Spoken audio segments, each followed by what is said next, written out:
I am Fred Baser, and I am your town moderator. Welcome. And before we begin this evening, there's some announcements that I'd like to make.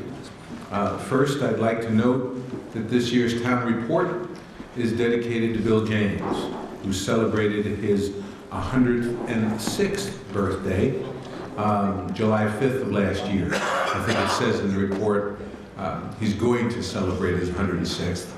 He's so old people can't keep track. And Bill reminded someone that he is 106. So we want to make sure you know that. I think it's great. I'd also like to recognize a group of town officials who have retired this year. Rather than go through the list, they're in the beginning of the book. 6 folks, and you may see some of them from time to time. I think thanks to them is great. I'd also like to thank the Masons, who this year volunteered to have refreshments for you all in the back corner. Please help yourself. If you'd like a cup of coffee or something sweet or otherwise. And they got donations from quite a list of folks. Mary's at Baldwin Creeks, Cubbers, Snaps, the Bobcat, Bristol Cliffs Cafe, the American Legion, Post 19 here in town, the American Ladies Auxiliary, the Legion's Auxiliary, Almost Home, Bristol Beverage, Shaw's, Vermont Coffee Company, and the Libanus Lodge is again doing this. Also, there's pies by Charlie Corell. So thank you very much to them. We have a Boy Scout here, William Moran, and William is going to help us when we get time for people to speak, and we'll bring a mic to you so you can stand up, tell us who you are, and speak so that everyone can hear you. This is a brand new sound system. They trained everyone today. So we've got plenty of mics, and we have mics there, and I know William will be happy to bring one to you, and we'd like you to use it so that everyone in the body can hear you. Okay. This will be our last town school meeting, and I plan on a recess after Article 7 with no objections so we can tend to school business, and then we will come back and take care of Articles 8 and move on. It's about 1 week break for that town school meeting. We conduct our meeting using Robert Rules of Order and state law. Just to go over a few, which I've often found is useful. Any article must be moved and seconded by the body, and I restate it by the moderator before it's under consideration. After I restate the motion, whomever made it, I will give them a chance to speak first. They have the right to speak first under Robert's rules. Articles have only 1 amendment at a time associated with them. Amendments to an amendment in an article likewise can only have 1 amendment at a time associated with them. After you've spoken once on an article, you will not be recognized a second time until everyone may have a chance to speak, and then I certainly will go back to you. And please be concise and relatively brief with what you say. In terms of voting, we use voice votes most of the time. Someone can request a paper ballot. 7 people have to agree to that. And if I can't tell on a voice vote whether it's a yay or a nay, I'll have you all stand. Yes or no, so we can get it accurate. All motions and remarks, please address it to me. Everything should be addressed to the moderator. That's done so we can keep things civil. I don't want Carl wrestling with Susan on an issue. So address your comments to me, the moderator, and that helps keep things going smoothly and well. Your speeches must be confined to the merits of the question, and we certainly don't want any, again, personality conflicts here. Everyone use good judgment. My role as a moderator is to help you accomplish the business that we intend to do. Please raise your hand and ask a question if you don't understand what's going on. And you can challenge me if you think I've made an error in judgment, and the body can decide if indeed I have or whether they agree. My goal is just to have your will be done today, and I try to do my best when it comes to these rules. And is anyone not a registered voter here in Bristol? If you aren't, could you raise your hand? Okay. Registered voters really aren't allowed to participate unless it's okay with you on a specific question.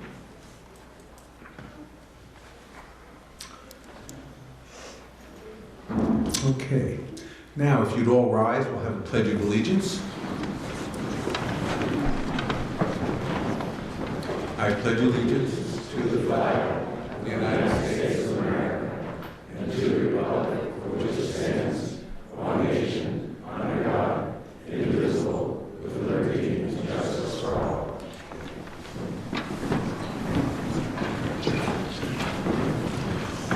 Also, this year I'm going to do a brief invocation. This is something that's done in the town of Danville every year, and it's something that was not written by Susan Clark and Frank Bryan from Starksboro, but something that I think they've made prominent. Actually, some of these words are from the composer Sibelius, the classical composer, I forget from what country. Finland. Thank you. Yes. Finland. So we welcome here to the town meeting.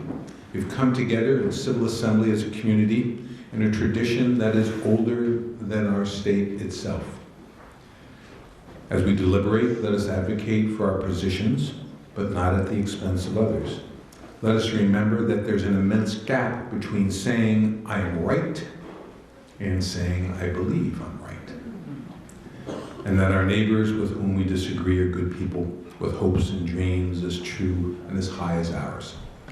And let us always remember that in the end, caring for each other in this community is of far greater importance than any difference we may have. So, welcome to you all.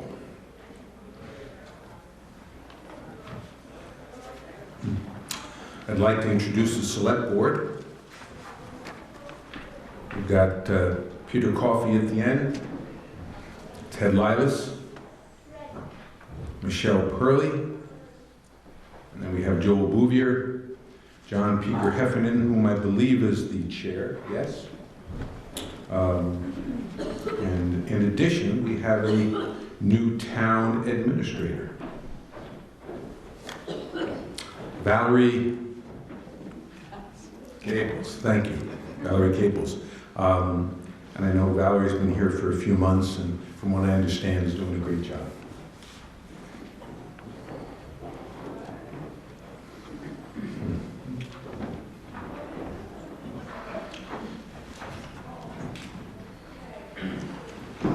On my right is Sharon Lucia.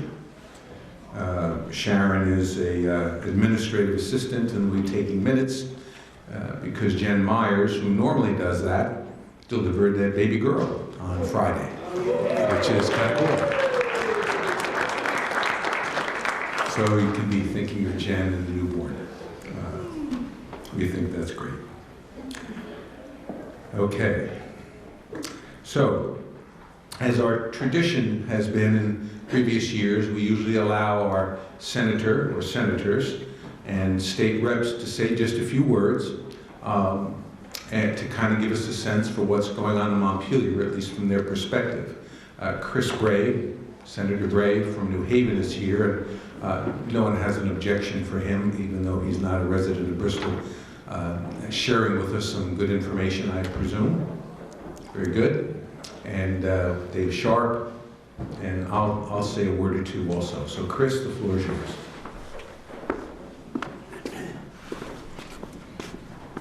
Good evening. It's nice to be back in Holly Hall. I've been here for dances, all sorts of things. And town meeting is,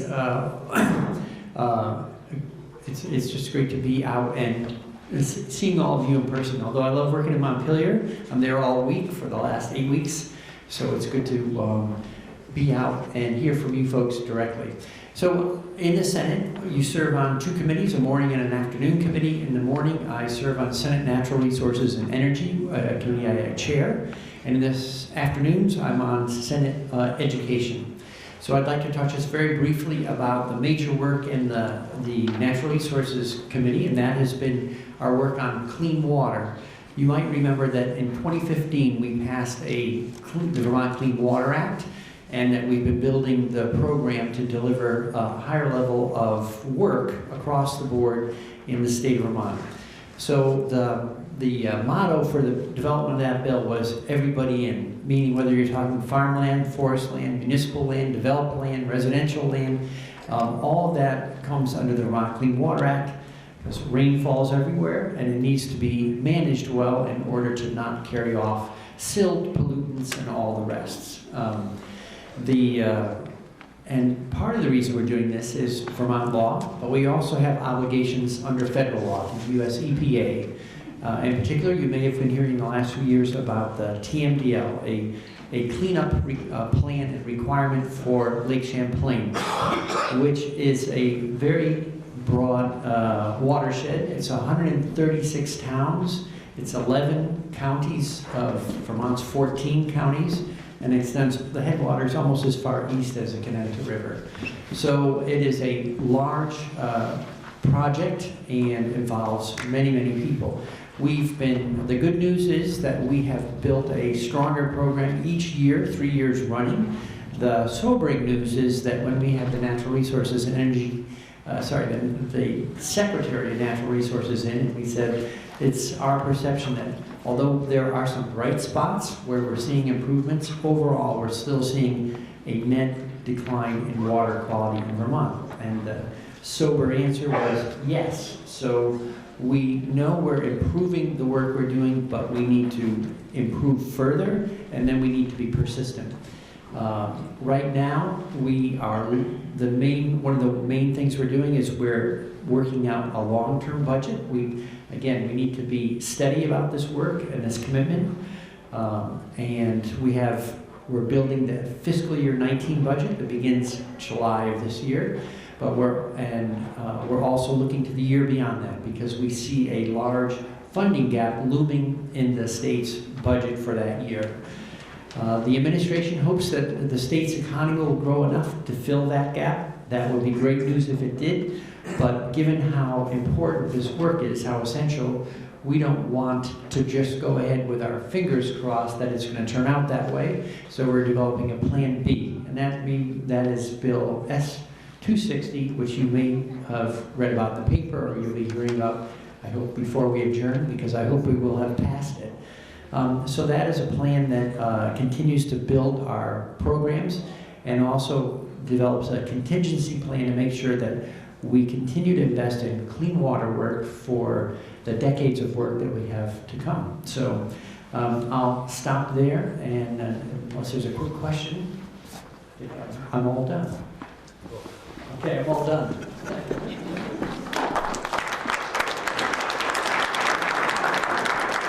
I think Chris may be available for a minute or two in the back before he goes, as might Dave. I'm another rep that you have. I'm on the Ways and Means Committee, which is one of the 2 money committees in the House. And this year, we passed late last week a bill that changes the way we deal with state income tax and changes a little bit the way we deal with education funding. How come 2 significant changes? Changes that will affect every single person in this room. A couple of things happened in the beginning of the year. Number 1, the federal government changed the tax code. And we have enough connections to the federal tax code so that it has an impact on your taxes. And the impact was, we were going to get another $30 million from all of you. Vermonters were going to be contributing another $30 million in state income taxes. We didn't want that. So we had to design things differently so that we could return the $30 million back to you for tax year 18, the year that we're in. At the same time, there was an anticipated 7 to 8% increase in the homestead property tax. That anticipated increase was based on actions that the state took last year to keep the property taxes down, as well as anticipated budgets from all the schools.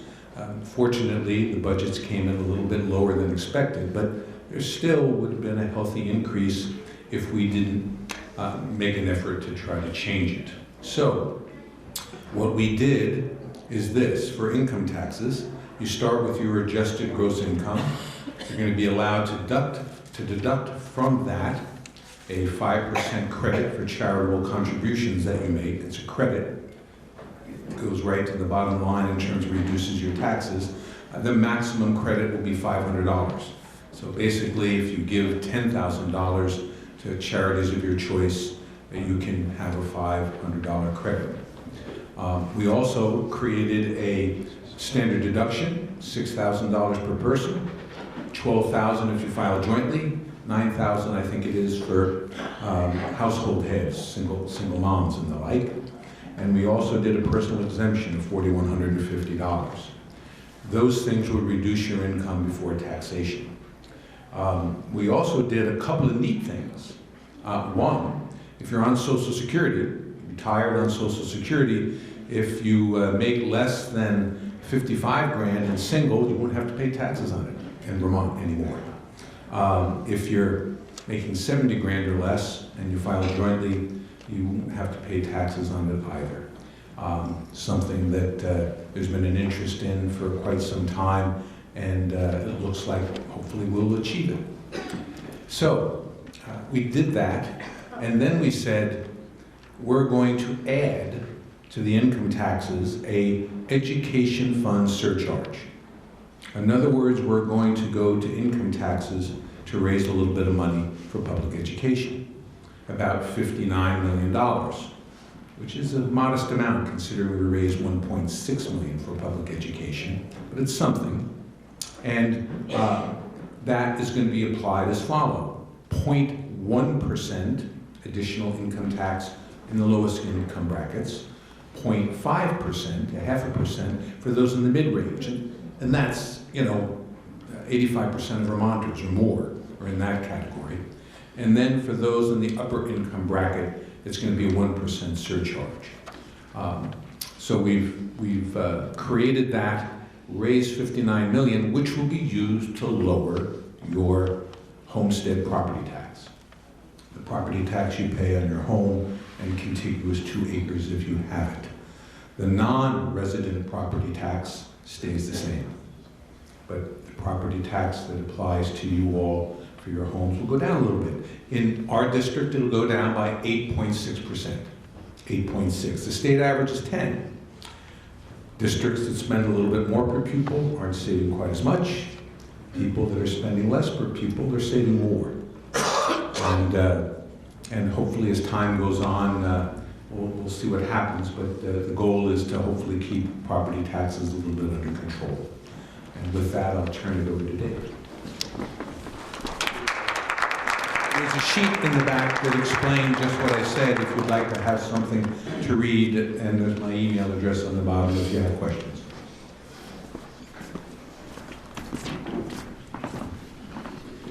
Thank you, Fred. It's great to see everybody here tonight. I remember my first town meeting in 1968.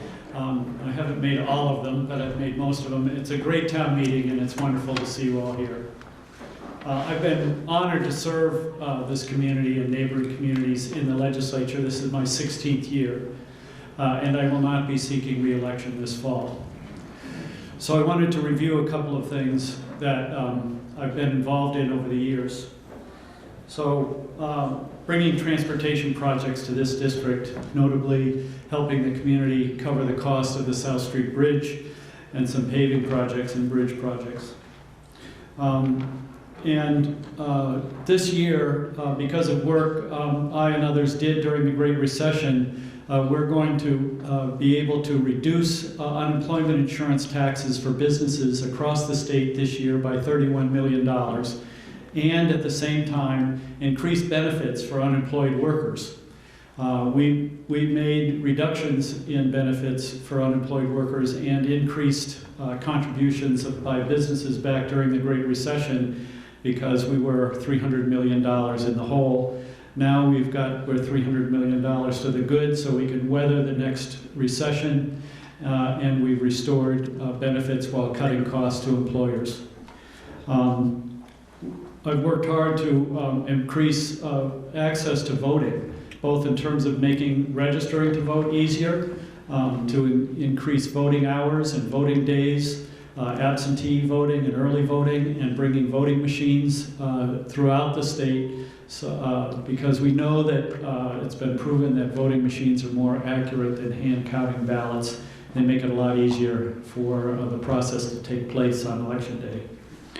And I've worked hard on fair tax policy, including especially education taxes, and I'm delighted that we're moving to some small extent to income taxes to pay for education. It's been my strong belief that we should move more than we're able to at the moment. But we rely in Vermont 70% on property taxes. The national average is 40% for the support of education. We rely way too heavily, in my view, on property taxes. And then we did Act 46, and during Act 46, we've heard an awful lot over the years about how we spend too much on education. So we commissioned a study with the PICUS group to ask that very question. Do we spend too much, not enough? And they've done this study in over 20 states, and what they returned with was that we spend about $30 million too much in administrative costs. And we've already seen Act 46 school districts reduce the administrative costs around the state, and that's gratifying. Secondly, they said, we spend about the right amount of money on K through 12 education. And then lastly, they said, we spend about $140 million too much in special education. We do that because our funding for special education is based on the reimbursement model. And the way I like to characterize that is if I sent you all out to the grocery store and promised to pay 60% of whatever you spent, your purchasing habits might be different.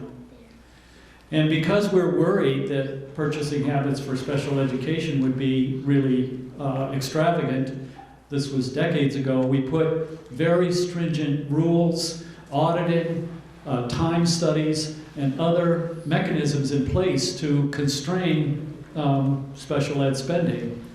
You know, it had the perverse effect of actually increasing special ed spending because the rules forced behavior that was expensive. So as a part of this, the second step we took was that we commissioned UVM to look at how we fund special education, and we brought in the district management group from Harvard to help schools, supervisory unions, look at best practices in their community. So 13 supervisory unions volunteered to be part of that process. We discovered that best practices actually cost less money, and we deliver better services to our students. The UVM study determined that if we underwent the transition to the best practices recommended by the district management group, we could save between $70 and $80 million. So that's really heartening to know that we can make changes, difficult changes, in our education process that will bring better outcomes for our students and actually cost taxpayers less money. This is a difficult and long process, so we expect it to roll out in a 4 or 5 year period, so don't expect next year to see a big decrease in your education taxes. But that's the process that we've set in place, and we expect it to be fruitful. So that's all I had on my list to go over. I'm happy to answer any questions. Please contact me, either email or give me a phone call or corner me in the market, and I'd be glad to engage in more detailed conversation. Thank you. I think it would be great if we give Dave a special round of applause for his 16 years of service. And he was also a select board member for a number of years.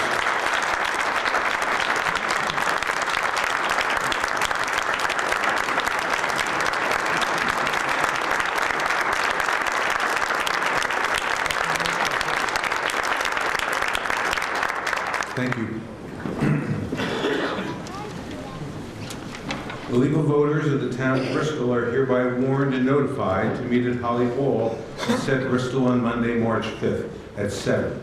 Said meeting to be recessed at the close of all business being transacted from the floor to the following day, tomorrow, Tuesday the 6th, for voting by Australian ballot between the hours of 7 a.m., at which time the polls will open, to 7 p.m., when the polls will close, for the election of officers and voting on those articles so noted. Article 1, to hear the report of town officers. What's your pleasure? I'll move that, Fred. Second? Yes. Okay. Article 1, in the past, if you have any questions on the reports that are inside your town report, now's the time to raise them, especially if it is maybe a report that isn't likely to be brought up later. So, does anyone have any questions at all? Peter?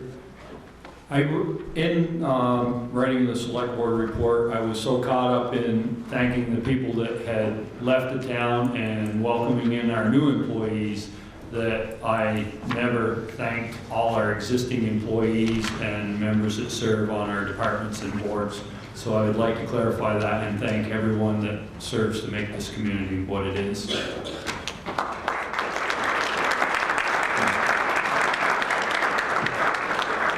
Any other questions, Article 1? Yes, please tell us who you are, and William, get a mic to him. Go ahead, get that one.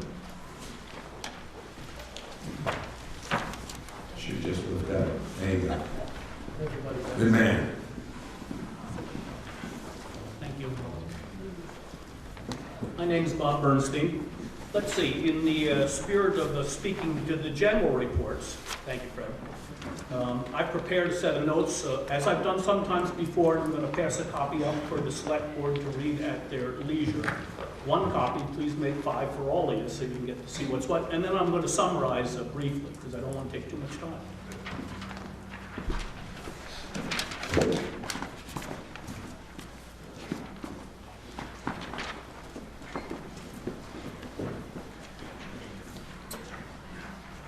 One, I have a different view of town meeting than some others, and that is I have a higher regard that we ought to do better business than we do. One way is I look and I see a pretty full house here, but I also see that it's full of fairly old people. We don't attract young people to this meeting. There's probably some other reasons for that, and what I'd like to say is I'd like the select board to take a more active role in trying to strengthen town meeting in general, perhaps by attendance, perhaps by other, and I think I've said this before, and I want to see the select board itself do the work. And I can think of any number of different things, but I won't mention the specifics. I just want to see us feel like we're succeeding at town meeting. Okay? 2, I want the select board and to some extent my fellow constituents to know how distressed I am that we didn't retain the old town firehouse as a public building. I was one of the ones who wanted to do that, and I tried, and it was of course the select board decision to sell it for residence.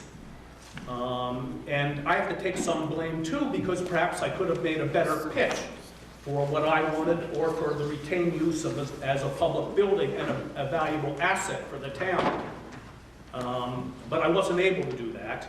And especially this year when we've had a large increase in the amount of residences developed within the village area, it seems very short-sighted to me not to have kept that and used it in a better fashion. And I think we're going to remain, maybe me especially, but I think all of us, if we think about it, will think we've lost something now that we haven't got that public venue of some type. Either something the town could have used or something someone else could have developed as a public use. 3, I want the select board to work more actively to develop a plan for the future funding of the Bristol Police Department. I understand we have a police department meeting, and we've had it tonight, and I don't attend that now that we've made it more difficult to attend on a night like tonight. But nonetheless, the Bristol Police Department, as the police commissioners, ought to know how out of balance it seems for the taxpayers of the police district to continue to support the police department, which serves the entire town, even though it serves only one little geographic area. I now pay nearly $1,000 toward the police, more than I pay for general government or roads or anything else except education. I'm a single person paying that. There's families, perhaps with police clientele, living a half mile away who pay nothing for that service. So I think that's out of balance. I want to encourage the town, and I'll keep doing it until we find some way to host a study or a commission or make some movement to put this better in balance. I'm a supporter of the Bristol Police Department. I don't know how much policing we need, but I know we need a different funding system. Fourth, I'd just like to say that even though I sometimes am critical and perceived as critical even more than I think I am, I want to thank the Select Board for their work. I moved here 20 years ago as of this coming Wednesday. I was town clerk in Lincoln, and I've now been coming to this meeting for the last 19 years. I'm never quite sure how to participate, but I'm anxious to try to help us participate and say that I know the Select Board is trying to do their best. It's obvious to me that they're trying to do their best. So even when I'm critical, I want you to hear that I'm also appreciative, and I thank you for the time to say that. Thank you. Any other discussion on Article 1? Seeing no hands, all those in favor of moving Article 1 as written, please say aye. Aye. Those opposed, nay. The ayes have it. And you've moved Article 1. Article 2, to elect town officers by Australian ballot. This will happen tomorrow between 7 and 7. Please come. I guess we'll leave it at that. Article 3. Actually, we probably should move that Article 2 so we can do it tomorrow, right? So all those in favor of Article 2, please say aye. Aye. Any opposed? Thank heavens. I don't know what I would have done if that had gone down. Article 3.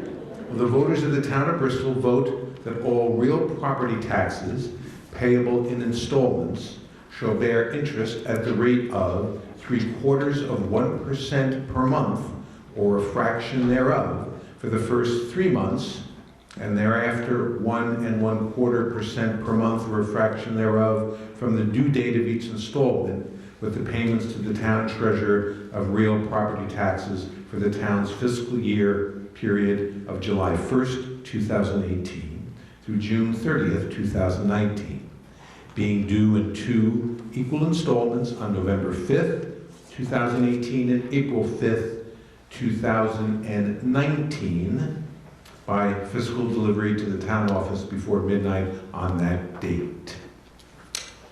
Do I have a motion to move the article? So moved. Okay. Second. Would anyone like to propose we amend Article 3 to make it 2019 on April 5th? Good idea. Yeah. I think that'd be good, otherwise you ain't getting any taxes. Michelle. So there's been a motion to amend Article 3 by changing the date in the last line from April 5th, 2018 to April 5th, 2019. What's your pleasure? Shall we go ahead and vote this? Okay. All those in favor, please say aye. Aye. Those opposed, nay. And you've amended Article 3, so that is accurate. Any discussion on this article? Yes. There you go. So it does not mention a penalty for late payment. Has that been rescinded, or is there still a penalty? And if so, how much is it?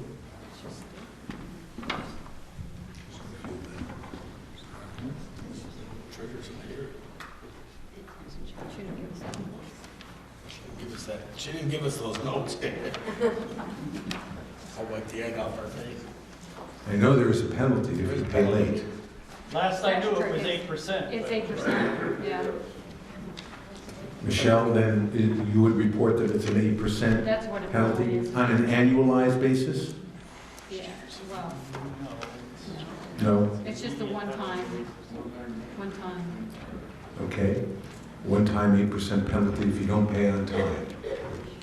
Everyone's paid on time here, so none of you know the answer to that question, right? Does it need to be in the motion? I'm trying to look up Good last year. question. The question is, although we didn't have a mic, should this be in Article 3? In order for that article to be accurate? Or doesn't it being not in there, is it still okay, still applicable? Mr. Moderator, Yes. if everybody would turn to the report on page 79, that's word for word with the exception of the dates changed. There's no mention of last year's minutes, that we had condensed minutes of last year's annual town meeting, and there was no mention of us that's penalty of 8%, David. So I'm just reading what I was last year. Okay. Article 6. No, that's just to bring the delinquent tax collector in house. I think the penalty is law in town. I don't know that we have to move it. I think we do have to remind people when it'll be due. And I think the penalties stand. At least that would be my guess. Yes? I would propose an amendment Okay. so that we state that there is a penalty, and the penalty is 4%. When you think about it, the first five... Let's have a second of that first. Do we have a second? Okay. Go ahead. When you think about it, you're 10 minutes late, or it gets to the town clerk the following day, 4% of a $5,000 tax bill is a pretty substantial penalty for being a day late. Plus, added on is the interest. Now, I think the interest rates are legitimate and they ought to be in place, but it just the 8% for one day seems excessive. We used to use that 8% to pay for the delinquent tax collector, but I don't think we do that anymore. And so I think the reason for an 8% has gone away. Okay. Do we have any other discussion on the amendment, which is to add a 4% penalty, which changes, I think, what we have in current action? Yes. William, get a mic to Peter. I gotta have a mic. Back there. Over here.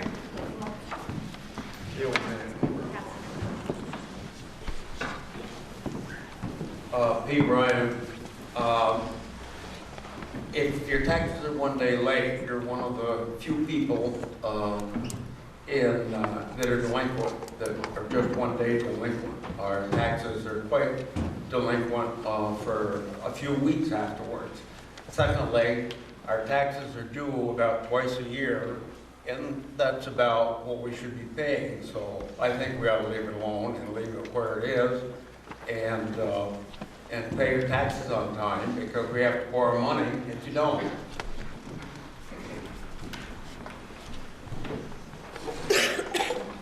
Any other discussion on this amendment? Yes, right back there, William. Please identify yourself. Right there. Steve Leopold. I'm a veteran, and I have a mortgage payment that goes out west to the mortgage company. Am I going to be penalized if the mortgage company and the town don't get together and pay the taxes on time in any way, shape, or form?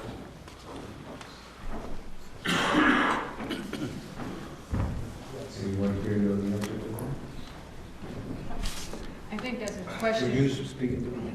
I think that's a question for Jen, but I think that's a case-by-case basis. If it's a miscommunication between the mortgage company and our due date, that's a consideration that she would take into effect. but I think she'd be best to answer that, and unfortunately she's not here. Jen is the town treasurer who deals with that. You might ask when she returns. Yes, sir.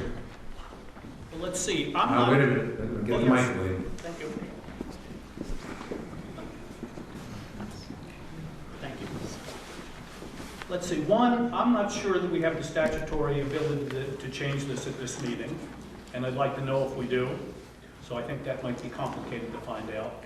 Two, the question about the mortgage escrow payments is no change, so that shouldn't affect the vote. In this case, that's the way it's always been. We've always had that. Three, there was one other thought I had, just to help clarify.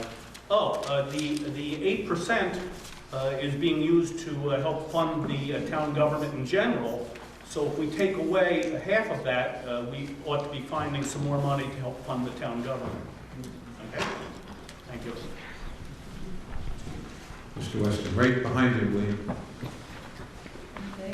Please tell who you are. Ken Weston. I would support Dave's amendment for the same philosophical reason that we made these changes to the interest rates a couple years ago, and that is that the interest rates seem to represent rates that are higher than we're paying anywhere else. And most of these people that are having trouble paying their taxes are not doing it intentionally. They're struggling as it is. And to charge them an interest rate that's way beyond what the general rates are in the general public, I think, is a disservice to them. And so I think that because we made the change a couple years ago on the interest rates that we're charging, we should do the same thing tonight on the penalty. I would support the 4%. Okay. Do you all know what happens when you're late on your property tax bill? Does anyone here, can anyone here explain to people what happens if you're late on your property tax bill to put this amendment in perspective? Peter, can you do that? Over here, William.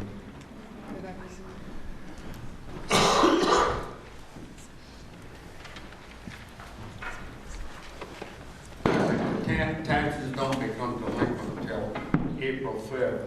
At that point, our penalty is added on. So And the penalty 8%. is 8%, okay. If you had missed your installment, those monthly rates that are in the article are what you're charged each month, once a month. Michelle, can you look up and see, I think the 8% is a state statute. That's what I was trying to find. Have you been able to find it? I think it's a state statute, but I can't swear to that. But I certainly can. Okay, okay, get the mic down here. Up here, Dave. Yeah. Dave, Dave, come up here. just come up here.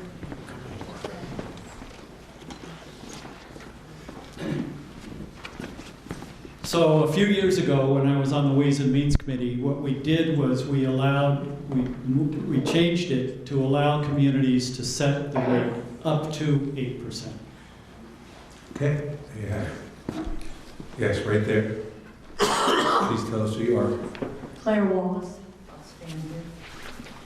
Would you clarify, I believe it's also if you paid your first installment, but you missed the April installment, you're still charged for the entire 8% of the entire tax amount, not just on the balance? Would you clarify how that is done, how the math is done? Sharon, the assistant, has said it's only on the balance.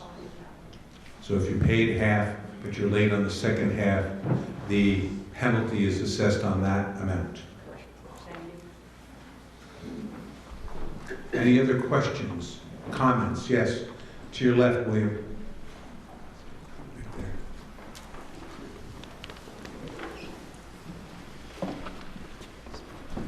Fred Schroeder, live with Knox Road. Can you tell me how many people are delinquent every year in their taxes? What was the question again? How many people are delinquent? How many people are delinquent annually? Does anyone have an approximate history, or is it in the report? Page 25. Page 25 of the report. And how much, okay, so how much is generated in delinquent taxes fees? We know how much extra income from the penalty and the interest rate is generated from delinquent taxes. That's the question.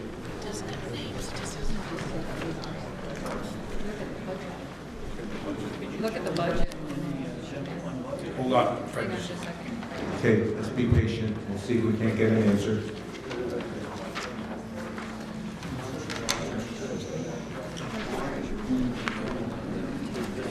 I believe it's on page 13 of your report.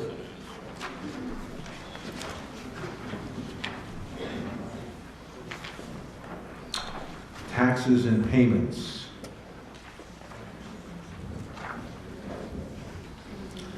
So it appears that this 2017 actual is interest 4,500, penalty 3,400 plus. Is that correct? That's up to 2000 or December 31st. The audited amount from 2016-17 was $8,494 interest was collected for delinquent taxes. And penalties was Penalty. $11,000. And penalties was $19,293. Yes. If we increase the fee, how much more will be generated?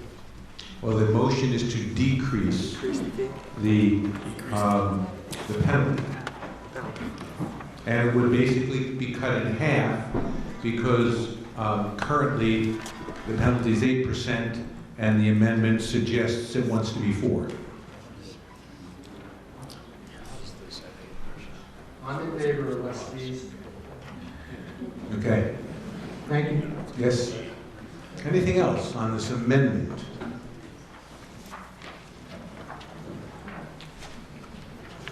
Up, back there. There you go. Please stand. Matt and, oh, wait, fair enough. Hi. You're next. Sorry.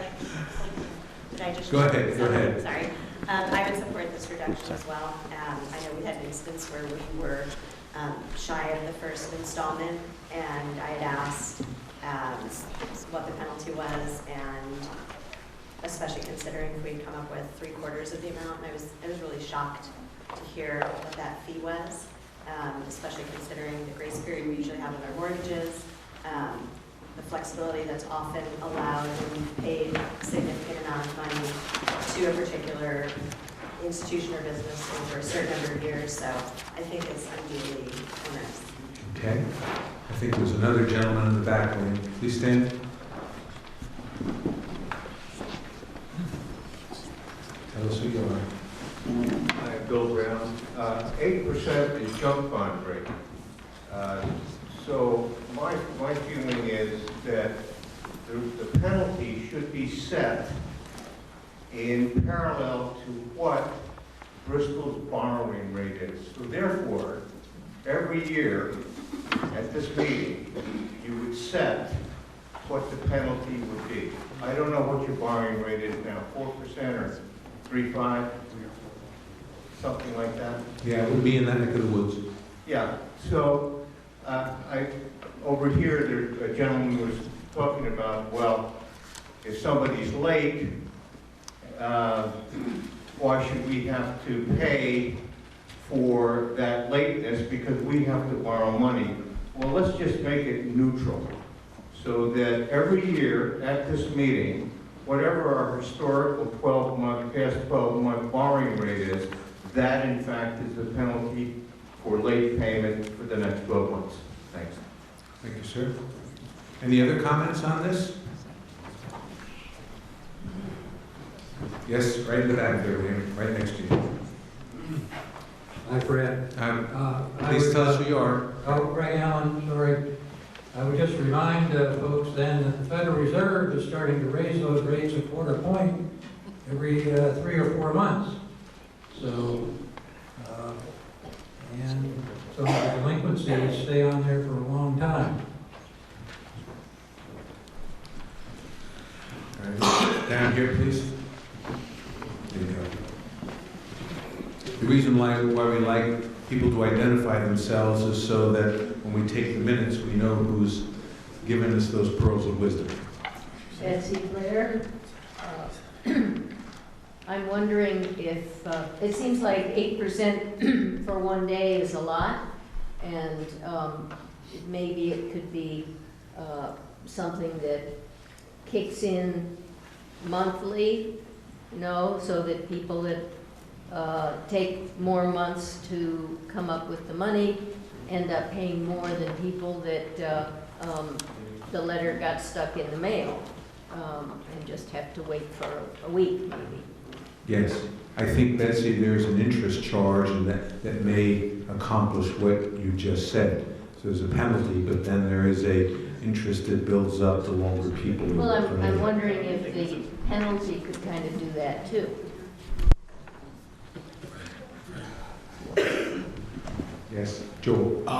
Whether I'm for or against Lori, I'm not really sure here right now, but I can remember being, some of us old timers in the room here, when we could put a 4 in front of that $39,000.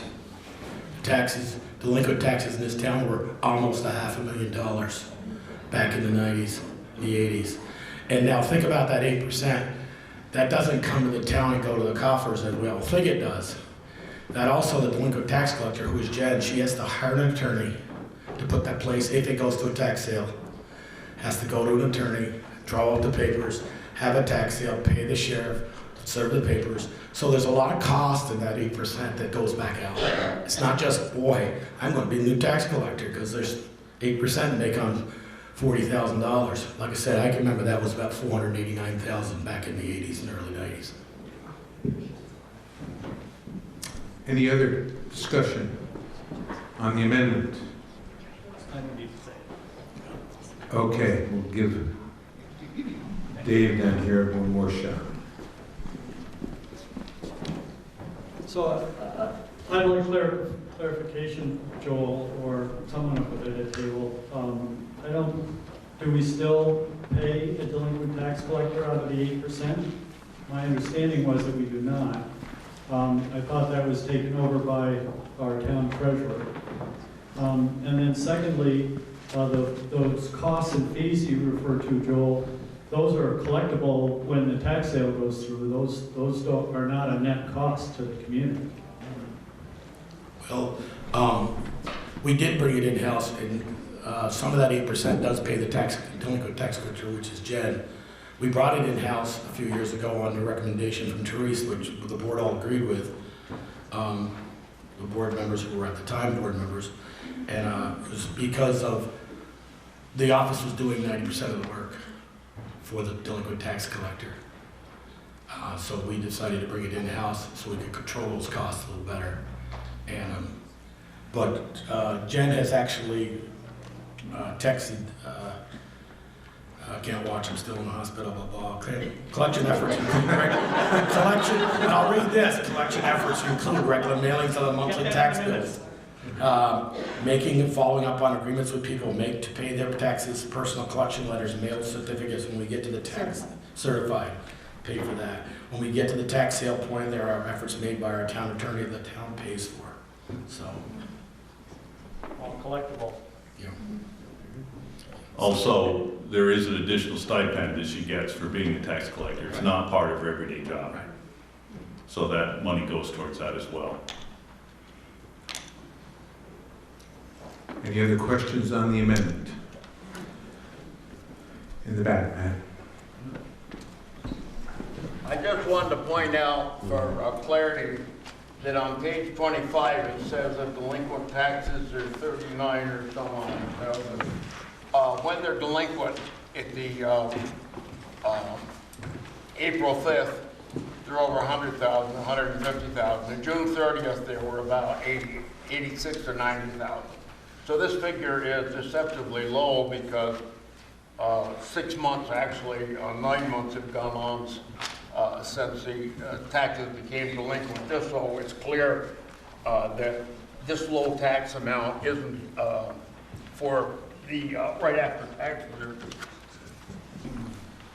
In other words, it started out in April 6th, around 100, and now it's 39 or 8. So they've done a good job of collecting a fair amount. There's a hand right there. Carl, just... It's on, Carl. Just put it to your mouth. It's maybe just a silly point, but it seems to me there's a big difference between a late tax and a delinquent tax. So you don't hire a lawyer when the person misses the date and goes, I did this when I had a house in Richmond, my first house, and it's like a bummer, you know. You had it ready, you didn't put it in. And then you gotta pay this enormous amount. And I'm just saying, you're late. And that's just not the same as you gotta go to court with them and all that stuff. So I don't think that if you're just late and you come and pay it the next week, that it should be huge. That's all. Okay. Anyone else? Yes, Michelle. Jen just said, you know, one of the suggestions we can do is maybe for those people who are late, whether they forget or, you know, a couple days late, they do the 4% after the tax, April 5th or April 6th, and then maybe apply another 4% July 1st if they are continued, or those people who are continually delinquent. Well, we could do that, but we have an amendment on the floor that says 4%. Yes, wait a minute, we have a little more information. I've been trying to do some online research to see if I could find the statutory reference. Instead, I found the charters that were approved by various municipalities that cover this in their charters. And the general thread has been that any installment not paid by the due date shall be delinquent, and there shall be immediately be added the amount blah, blah, blah, equivalent to 3% of the delinquent installment. After the expiration of 30 days from the due date of each installment, an additional penalty charge of 5% shall be added to the amount due. Now, in the different models or different examples that I found, it varied. Sometimes the 5% was levied first and followed by 3%. So, but it's ironically, perhaps it totaled 8% in the end. So that's the best I could find so far. Okay. Any other discussion on the amendment? Just call the question. Call the question. We need 2/3 of the body to do that. And what this means is that we end debate and we'll vote on the amendment that has been proposed. So all those in favor of ending the discussion and voting on this, please say aye. Aye. Those opposed, nay. Okay, so we're going to vote. If you'll give me a second, I want to get from the notes exactly what the amendment says, so we can get it right.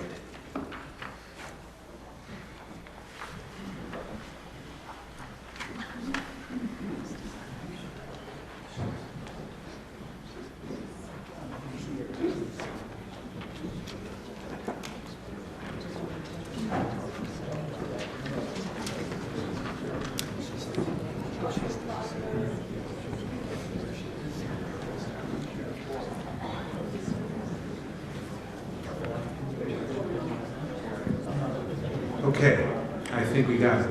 It's really very simple. Dave, correct me if I've got it wrong, but at the end of Article 3, we would add the line that the penalty on delinquent taxes be reduced to 4%. So what we're going to do is we're going to vote on Article 3 with the additional line that the penalty on delinquent taxes be reduced to a 4% figure.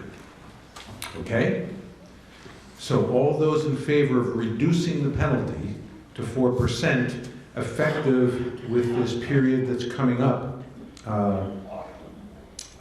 as per the dates, please say aye. Aye. Those opposed, please say nay. Nay. The ayes have it. The ayes appear to have it. And you've approved the amendment. All right, any discussion on the article as it's been amended? Any further discussion?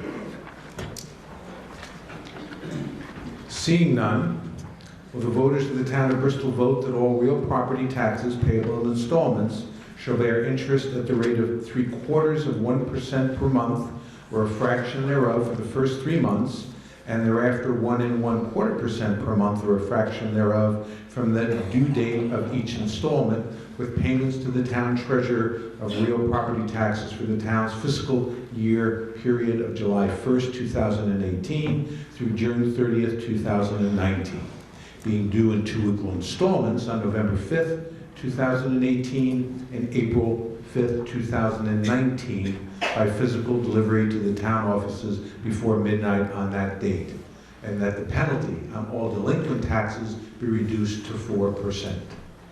All those in favor of Article 3 as has been amended, please say aye. Aye. Those opposed, nay. Nay.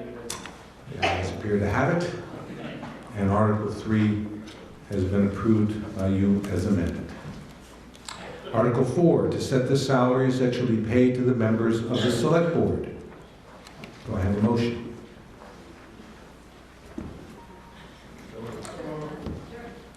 Second? Second.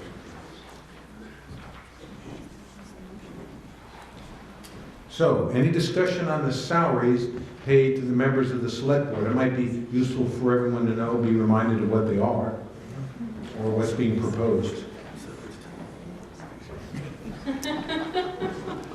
Any of you guys want to tell them how much you make? You don't? $500. $500. You get $500 a year and then $15 per meeting. $500 a year, $15 per meeting is what it is now. What will the salaries be paid to the Select Board? I move they remain the same. Motion that they be remain the same. Do we have a second to that? Who said that? Okay. Any discussion? $500 as a salary, $15 per meeting is what's been proposed. Yes, ma'am, right? We can get this. Please tell us who you are. Thank you. Debbie Ramsdale. Where I used to live, the chair got more money. That doesn't happen here. I guess not. Do you get more money, Pinker? No, it's the same. Doesn't want, okay. Maybe in the future they'll do think of that. Who knows? Yes, right here. There you go. Thank you, Maria. Claire Wallace. I'm just curious, under the town officer select board salaries, it shows an increase for 2018, 2019. Was that anticipating that there was going to be a different outcome of the vote today? I'm just curious why it went from the budget of 1718 to 6220 to 7500. I believe, Claire, it's just we start our budget meetings earlier, like right after Thanksgiving. We go every Monday night through January. And the budget is made up on every other Monday night for about 28 to 30 meetings a year. But now we're doing every Monday night and after Thanksgiving right through almost January. Thank you. Any other discussion on the salaries of the Select Board? Seeing none, we'll act on to set the salaries paid to the select members of the Select Board, which will be $500 as a salary and $15 per meeting. Those in favor of those numbers, please say aye. Aye. Those opposed, nay. And you have passed Article 4, setting the salary of the Select Board members. Article 5, will the voters adopt the proposed 2018-19 fiscal year highway fund operating budget in the amount of $775,541, a portion thereof in the amount of $677,691 to be raised by taxes. The tax rate on the 2008 grand list of the town sufficient to raise that sum as taxes to be determined by the Select Board. What's your pleasure on Article 5? That is Article 5. Yes. I need a motion to move it. Right there. Thank you, Ellen. Second? All righty, discussion on the highway budget. Okay, we've got two. Start with you, Steve. Hang on, wait for Liam to get to you. Thank you. I know this year has been very bad for roads. I've had several holes in front of my house, and I'm sure a lot of other people have too. Where does this year proposed budget meet with what has been spent this year for repair of roads and plowing and this kind of thing? So is it budgeted in that amount for next year too? So the question is, Steve, what exactly are we driving at? This year was bad Yes. because of the potholes and things like this and Yeah. snow. Is the amount that we're saying now, is that gonna hopefully foresee taking into account for next year? Okay, we'd like to answer that up here. Steve, we are still on, yeah, we've overspent, probably we're gonna overspend our salt budget. But we still got something that most of the towns in the state don't have and Barrett don't have right now, salt. We still, with our new shed, we still got probably 200 ton left. So we can get through the winter fine, but we're gonna overspend that salt budget. Fuel is down from what Peter budgeted last year, so we're gonna be fine there. Probably overtime's gonna be a little bit, but I know our road foreman will find, he will always give some back in July 1, or not overspend his budget. You'll find it somewhere. Okay, there was another question right there, William.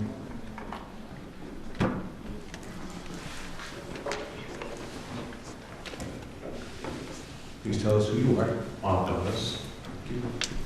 I see Article 11 coming up about Sidewalk Reserve Fund, which talks about the future. I'm wondering, Speak up. In Article 5, what is the sidewalk plan for this year? Is there any sidewalks budgeted in Article 5? There's no, there's not budgeted in the highway budget, it's budgeted there, a separate article that the voters asked us last year to put more money into the sidewalks, and that's why it's a separate article of $38,000 from, I believe, or 35, excuse me. 35. 35 from 17 last year. So we'll discuss sidewalks on Article 11, Bob. That is something that'll be done this year? Starting July 1st, yes. Thank you. Any questions, any other discussion on? Yeah, okay. I think it bears mentioning that our road foreman is opted to retire next month, and we typically wait for the end of the meeting to make these announcements, but he has a tendency of sliding out, so I would like to take this time to thank him for his service to the town of Bristol.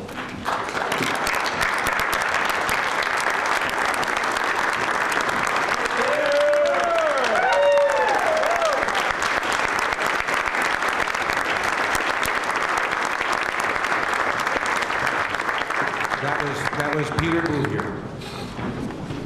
Peter Blue. Thank you, Booker. Any other questions on the highway budget? Fred, just a comment. Yes. I think it's important for people to know, you probably remember last fall, the paving project that the state's doing on 116, and they came as far as the Prayer Rock from Starksboro. They're going to pick it up this spring at the bottom of at Stony Hill and go all the way to East Middlebury. And that section in between that goes through the village is scheduled to be paved in 2020.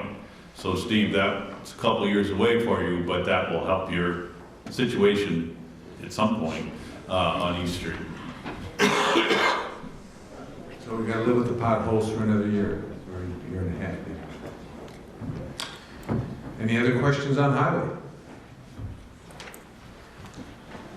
Seeing none, will the voters adopt the 2018-19 fiscal year highway fund operating budget in the amount of $775,541, a portion thereof in the amount of $677,691 to be raised by taxes. The tax rate on the 2018 grand list of the town sufficient to raise said sum as taxes to be determined by the select board. All those in favor of Article 5 as read, please say aye. Aye. Those opposed, nay. The ayes have it, and Article 5 has been passed as written. Article 6, The voters adopt the proposed 2018-19 fiscal year general fund operating budget in the amount of $926,739, a portion thereof in the amount of $753,882 to be raised by taxes. The tax rate on the 2018 grand list of the town sufficient to raise said sum as taxes to be determined by the select board. What's your pleasure on Article 6? Who will move it? So moved. Move. Second? Who said that? Right there.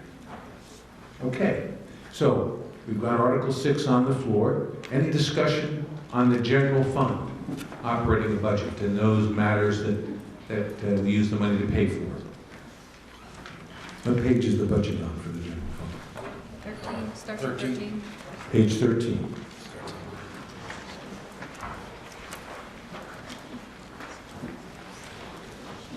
So, any questions for the select board on almost $1 million general fund budget?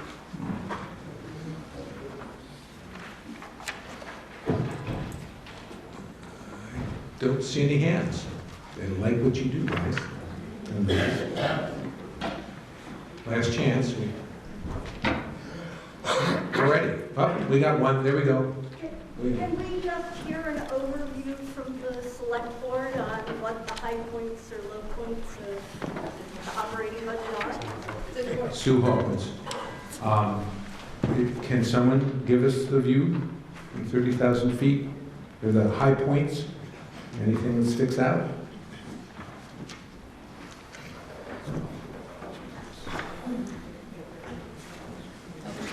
Anybody at all? Yeah, health insurance is, everybody else's has gone up. Workman's gone up. Things comp has gone up. We are trying to negotiate and sell the land behind the fire station to a developer, two developers for different parcels there. And I'm still working on to finish up that water line down to Lovers Lane to service a bunch of residents and businesses on Lovers Lane. Anything else of note? Our town administrator has some information. On page 23 of your town report is a summary of the various funds, and the general fund that's supported by taxes, I believe, is reduced by just a hair under 5%. Actually, let me make sure I've got that right. Yep. Yep. Well, actually, let's see, general fund, it's, Is it not 0.18% as on page 18? Wait till you recognize, please.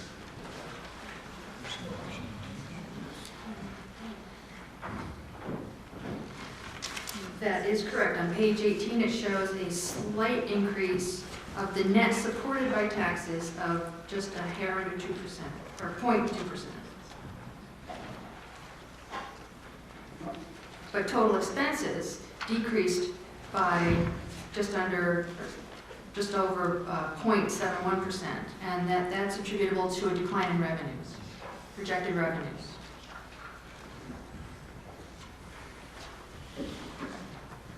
Okay. Back there.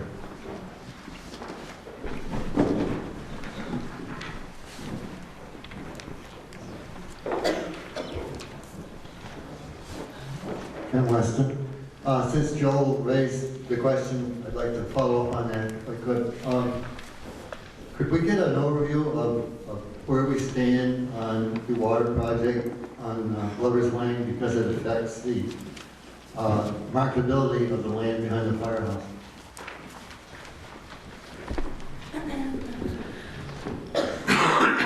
We've got the line down to down to Woodland Apartments, which is the property that we need to serve to get rid of the well shield.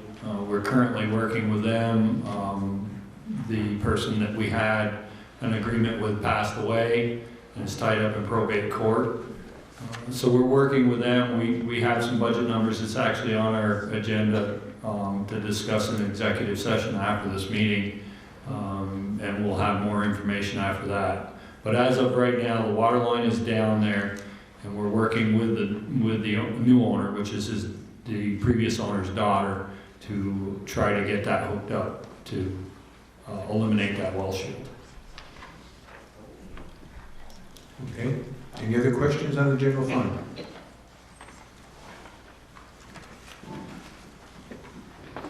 Seeing none,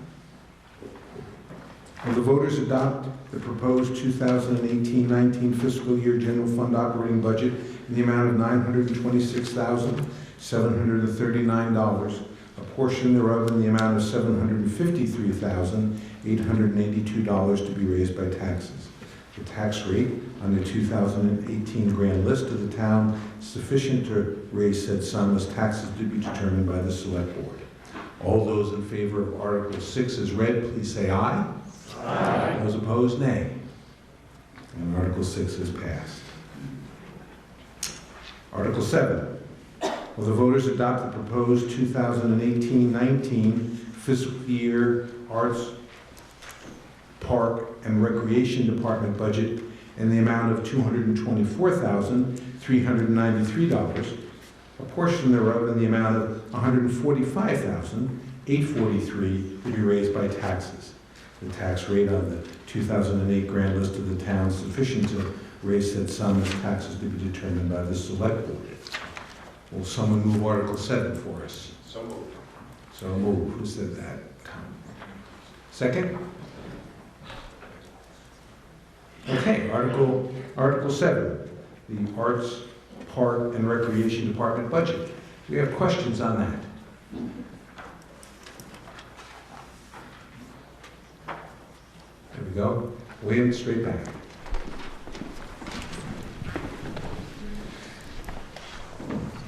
Darla Senecal. I have a question regarding the budget for the teen center. I noticed that the part-time line has been cut substantially by about $5,000, and I'm wondering what the plan is around that and why that change was made. What page is the budget on? Do you know, Darla? 2021. For those looking to follow. The teen center. And Darla, what we're looking at with 3 of the 4 people that are currently working there are leaving, and thank you very much for your time, that we would probably change the assistant job to work in both places, and we're thinking that we may be able to do something along those lines, make that more of a full-time job. So we're going from 4 employees to 3. In the FTE will be about the same. Go ahead, follow up. I'm sorry, I don't understand how the part-time position would work in both places. Are you talking about work in the office, at the rec office, as well as at the teen center? Yes, probably work out of the teen center, but do some of the work that the assistant is doing now. But at a reduced number of hours, that doesn't make sense to have them do 2 different jobs to reduce their hours.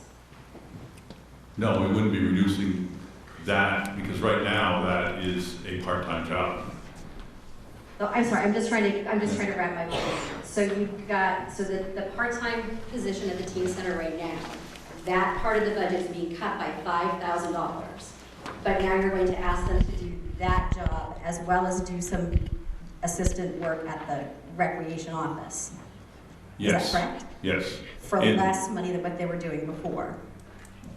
We're having the assistant. But we're having the assistant director it'll be crossing over, and we're going to work that out. We don't have the specifics at this point, but we saw this as an opportunity with new people coming in. When we get the new director, we'll work with them to figure out how we can make this work. So when you talk about the assistant, you're talking about the position that Valerie's now holding. Yes. You're going to be changing that job. Yes. So may I make the suggestion, coming from being the director of that department, knowing the work that the assistant does and the amount of overtime or not overtime, how do we call it? What's the word I'm looking for? Comp time that Valerie puts in, I don't believe that, in my humble opinion, I don't believe that that's a feasible thing to do. I would like to make a motion or make an amendment to that to add that $5,000 back into that part of the budget. So you're making a motion in Article 7 to add $5,000 to the $224,000 budget, which then would also be added to the amount to be raised in taxes, specifically to do what, Darla? Because you can be specific. So the way that I understand that you're looking to make some changes, so it's hard for me to be specific, but I'm thinking that the assistant to the assistant to the director puts in a considerable amount of comp time to equaling several weeks of comp time a year. So to cut that position and have another position cut as well doesn't make sense to me. So I would say that money could go to support Personnel? personnel, correct. Okay, so we're looking at a motion to increase the budget and the amount to be raised in taxes in the rec department's budget by $5,000 for the purpose of paying personnel. We all got it. Do we have a second to that motion? Okay, discussion on this amendment. Wait, right there. I commend what Darrell is saying, however, I believe all she's doing is adding $5,000 to the budget. I do not believe you can specify how that money is spent. I always get this confused. Is it town matters you can't be specific and school matters you can, or is it the other way around? I always thought on school matters you can't be specific, but on town you can. We added money for sidewalks last year, specifically for sidewalks, I know. You can add it, but you can't tell us where to spend it.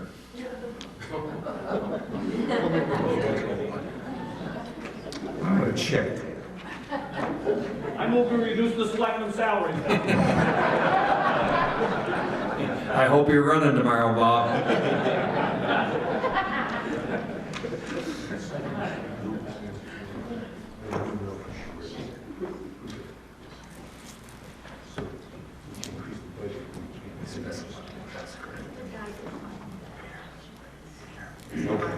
Okay, I've been told by someone who I think probably knows, our town administrator, that you can't be specific, although the suggestion that it be used for personnel would certainly be something the select board would take under advisement. So I think what we must do is amend the article to add $5,000 to the budget and leave it at that, with the suggestion having come from you, Darla, for them to contemplate. Right here, woman, please stand. There you go. Tony Wilson. I'm just noticing that there's a steady decline across the board in the rec budget over the past few years, and just wonder what's up.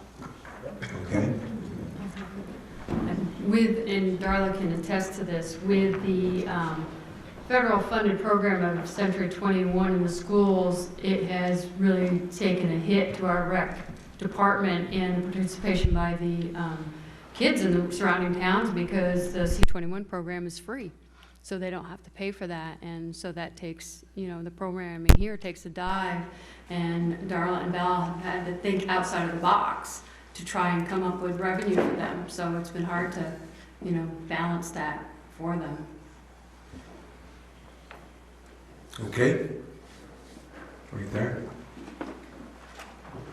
I believe that Century 21 is for the Bristol Elementary School, or the 5 elementary schools, not the middle and high school. So they also need recreation and activities after school hours. So I think we should continue to support our recreation department. When we moved here, there was nothing going on. We had to create activities for our daughters, and now our grandchildren have an amazing array of opportunities.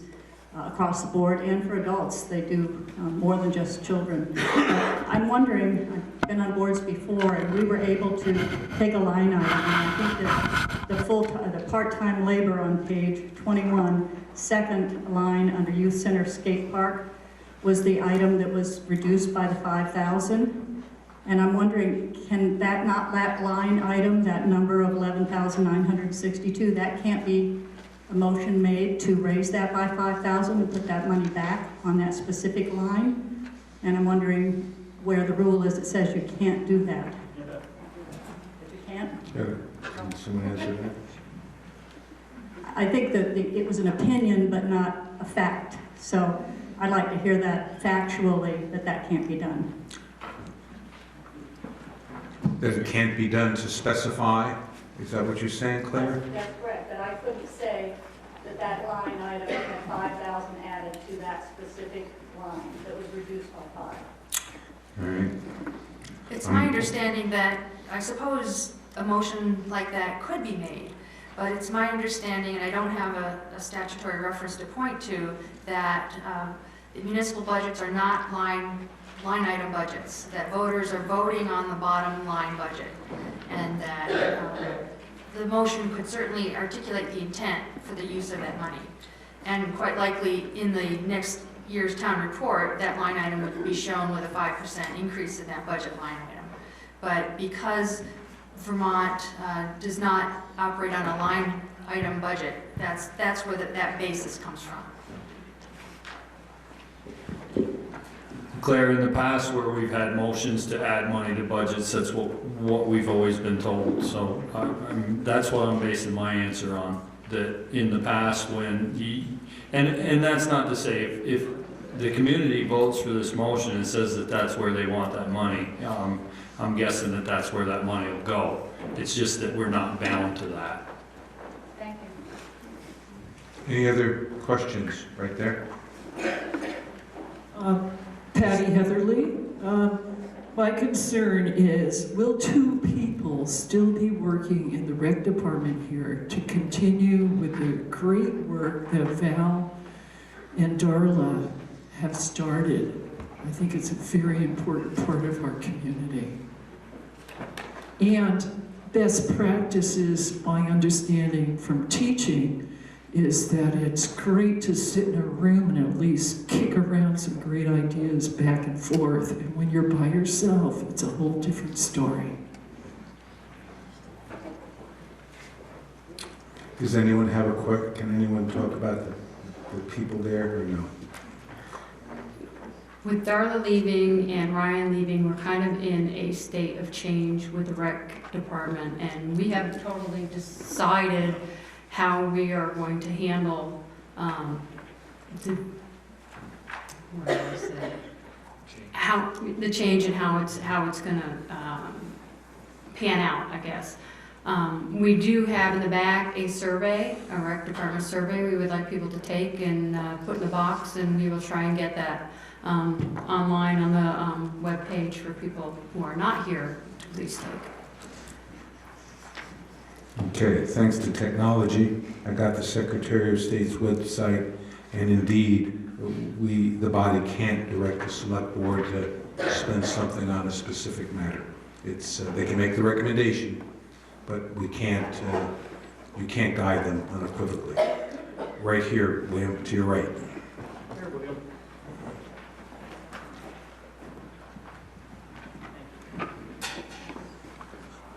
I'd like the select board to say if they think they can operate the rec department at its current level with the budget they proposed, and if they think they can, I'd like to support their budget and vote against this amendment.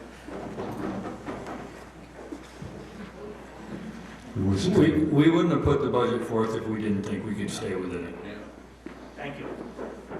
Okay. Any other discussion on the amendment, which is to increase the rec budget by 5,000? Back, who is it? Yes, please stand. We'll get your mic back there, William. You see it, gentlemen? Thank you. I'm Chuck Richardson. I don't say much at these meetings. There you go. I don't say much at these meetings, but the rec department has always been important to me. I'm looking at this budget and I'm seeing the biggest cuts in the whole book are in the rec department. And you're saying you're in a state of transition. You're going to be in the same spot you are with the police department where you don't have the money to pay for what you need to find out 6 months down the road we need to do. Now is not the time to be taking all this money out of the rec department budget when we're in the state of transition. I've spent a lot of time at the hub. I spent a lot of time with the rec department with a lot of those kids. And I know what a difference that place makes. I think we're making a mistake if we take this big cut. Thank you. Thank you. Okay. Any other discussion on the amendment? Pardon? Okay. Go ahead, right down there, William. Valerie Hansen. I think it might be helpful for folks to know that I have been the assistant to the rec director for the last 8 years, and there has never in 8 years been a time when I have worked less than 150 to 200 comp hours over the course of the year. So I'm paid for 22 hours a week in the rec department. That's my time there, 22 hours. And never over the course of the 8 years have I worked less than 120 comp hours. So it might be helpful when you think about how we're going to commingle this position with the Hub Teen Center. It would be important for you to know that in addition to, and I sort of have a bugaboo about the way that the rec department budget is shown, because we also have a parks budget and we also have a Holly Hall budget, but what you don't know is that the recreation department operates Holly Hall and it also operates the parks, and what that means is we rent this space, we show this space, we clean this space, and there's no accounting for that in the Holly Hall budget. It all is accounted for through the recreation department budget. And the same would be true with the parks budget. While we don't charge a fee to have people use our parks, we do require a fair amount of paperwork, as is the American way, be generated in order for folks to use that park, and then there's follow-up afterward. So the rec director and the rec assistant does a whole lot more than offer a Tai Chi class or you know, a Taekwondo. So I think it was important to me for you to know that, because it is a pretty diversified position, and yeah, so thanks. Anyone else? Thank you, William. Straight back.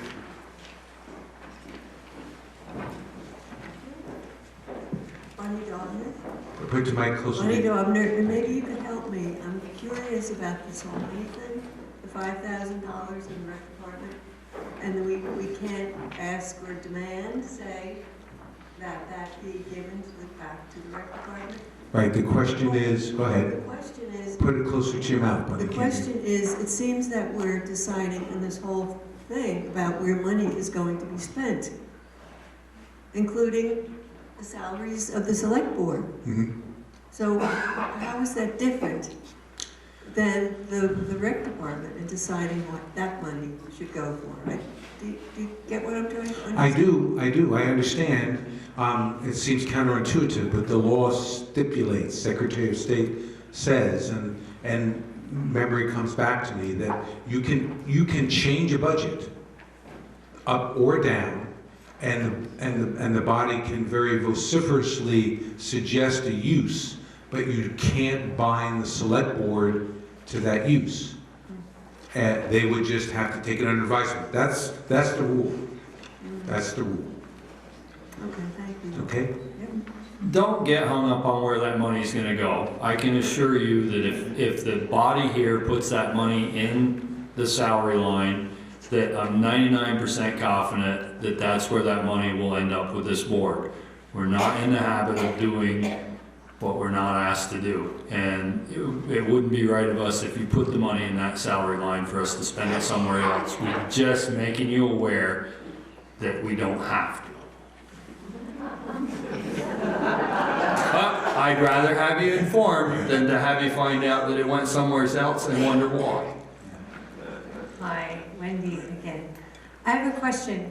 If I'm noticing that the amount that the rec budget is decreasing overall from last year to this year proposed is 10%, which amounts to about $25,000. 5,000 is a small drop in that bucket. So if one wanted to propose that there be level funding for the recreation department, would one then have to vote against this amendment and propose another amendment? You are permitted to amend an amendment. Oh. But we can't go, you can amend an amendment, but that's where it's set. So you have one chance. Okay. So if I wanted to amend the amendment to keep level funding for the recreation budget from 2017-18 to 2018-19, I think Would that be clear enough? no, I think we'd want a dollar amount. So if you would give us a dollar amount. do you want the dollar amount on the total expenditures or the tax-supported expenditures? We probably want the total expenditures, and then someone would have to figure out what that would mean on the tax. Well, I think it's a all little bit right of there, math. it's just two different lines, so Mhm.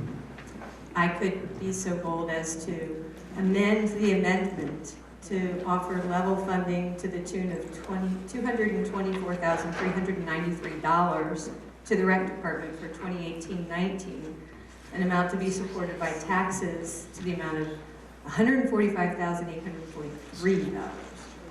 That's the current. That's what's proposed, sorry. Let me go through the column before. What page are you on? I messed up. 21. Okay, so to keep the funding at $250,195 for 2018-19, and the amount supported by taxes to the amount of $166,945. Did I get it right that time? Yes. Second. Who seconded it? Yes. No, here. And what was your last name, Wendy? Wilson. Wilson, excuse me.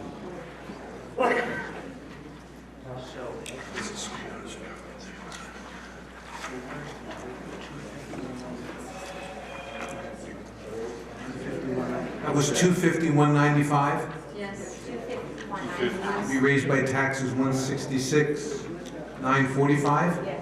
Okay. So we have an amendment to the amendment that would make the budget for the rec department for the coming year $250,195, with the amount to be raised in taxes $166,945. And we have a second. We do. Do we have discussion on this amendment to the amendment? Yes, right there. Sharon. Thank you. And before I start, I am in favor of this, of increasing this to a certain extent. However, I believe that what we have to do is add it to the amount that's in the article, not the amount that's on the page 23. Correct, correct. That's not the figures that she gave.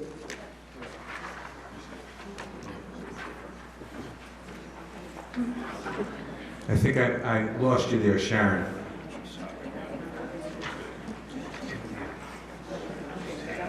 We will amend the articles to change 224,393 to 250,195, and 145,843 to 166,945. That's how I understand the amendment to the amendment.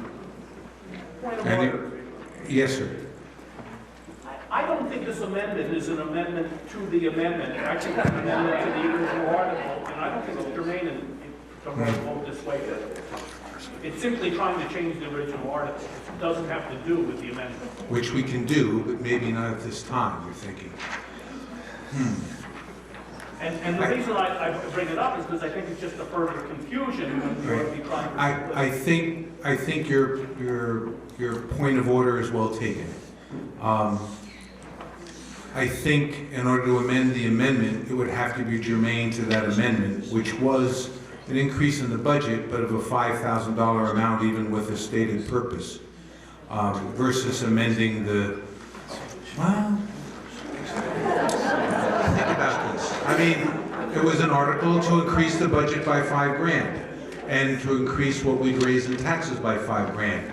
So I think it is appropriate that this is put forward because we're just changing the number that was originally proposed. So I think it is germane. I'm going to stick with that.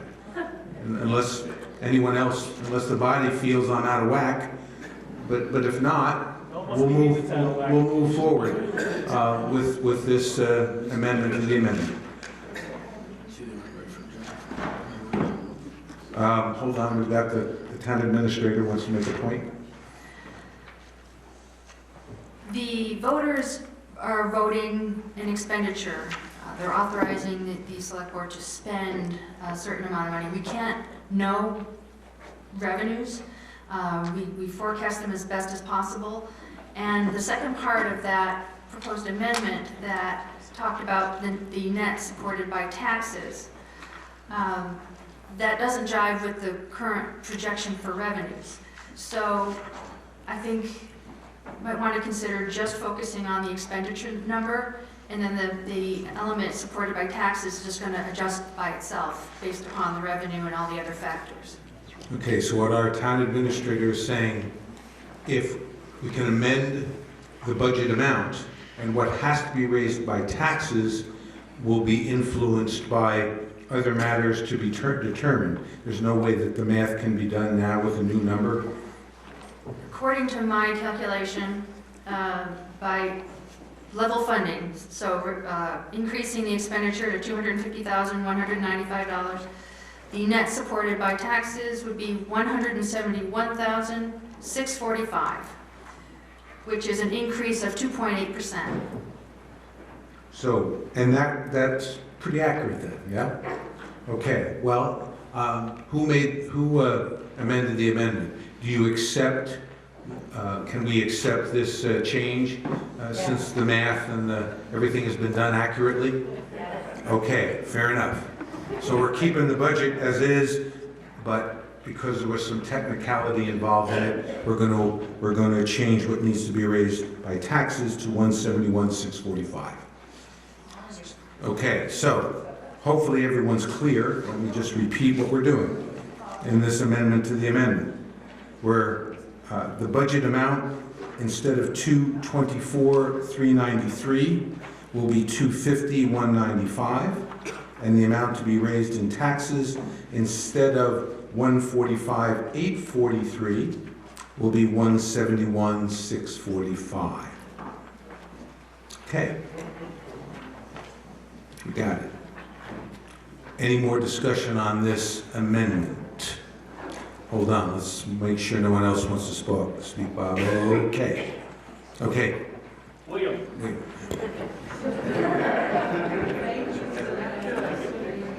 The select board has said they believe they can run the recreation department at the current level with the budget they proposed. We're not believing them if we're suggesting that we raise this. I suggest in this case we believe them. I know some of you think otherwise. I trust them in this. So I suggest we vote this down. Okay. Anyone else on this? Back. Straight back, William.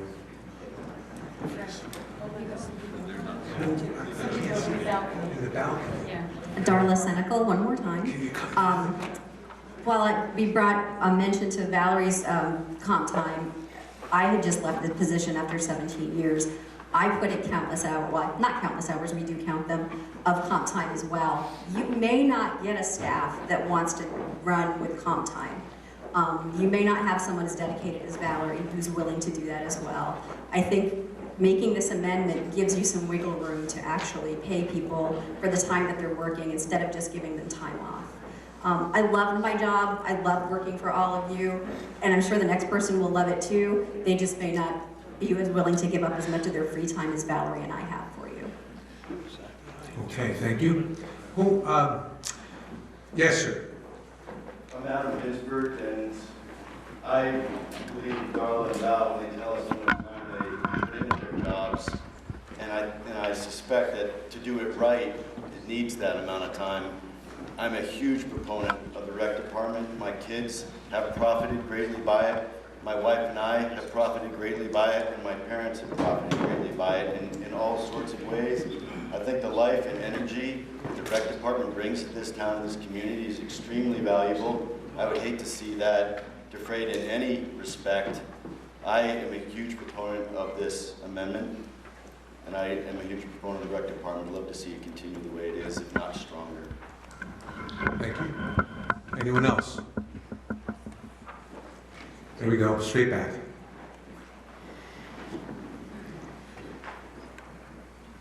Hello, just to clarify. And your name, sir? My name is Justin Buck.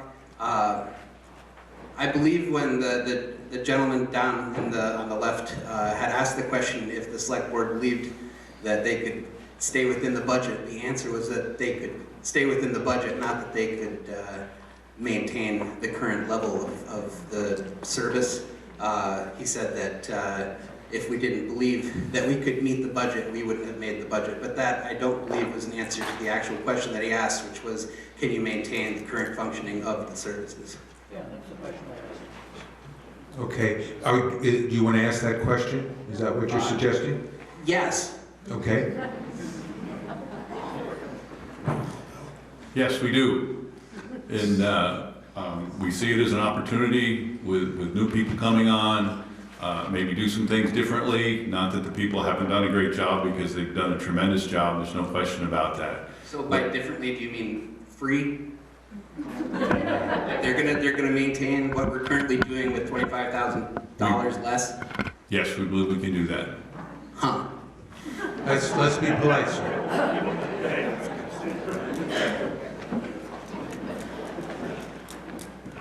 Anyone else?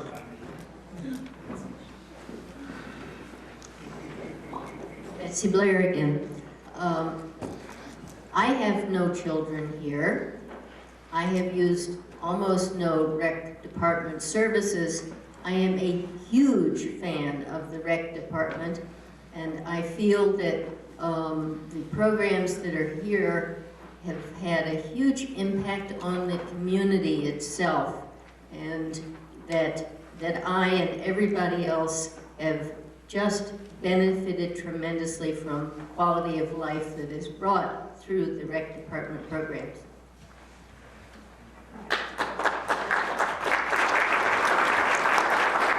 Okay, any other comments on the amended article?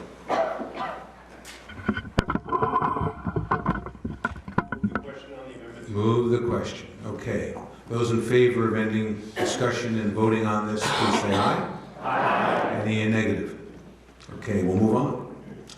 So, Article 7, as amended, is, will the voters adopt the proposed 2018-19 fiscal year Arts, Park, and Recreation Department budget in the amount of $250,195, a portion thereof in the amount of $171,645 to be raised by taxes.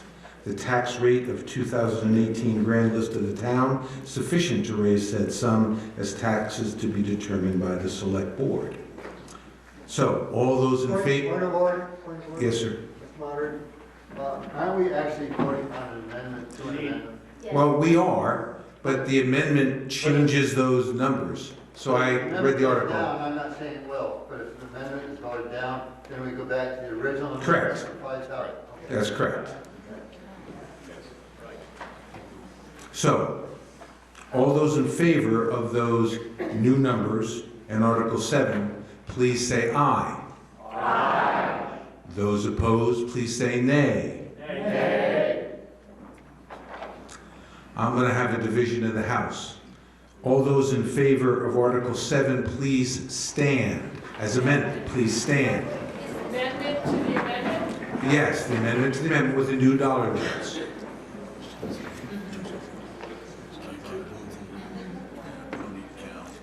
I think you need to count.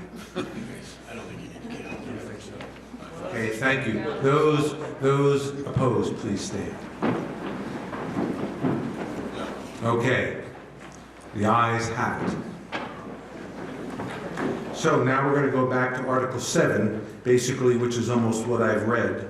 And with your permission, I won't read it again. I'll just say that we're going to be voting for $250,195 for the amount of the budget and $171,645 to be raised in taxes. So this is back to the original amendments.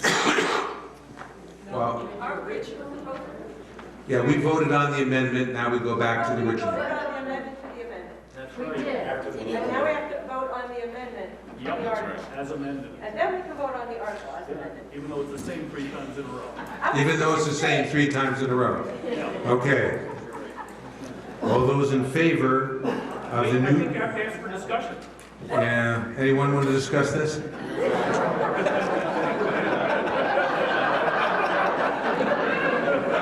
Seeing no hands.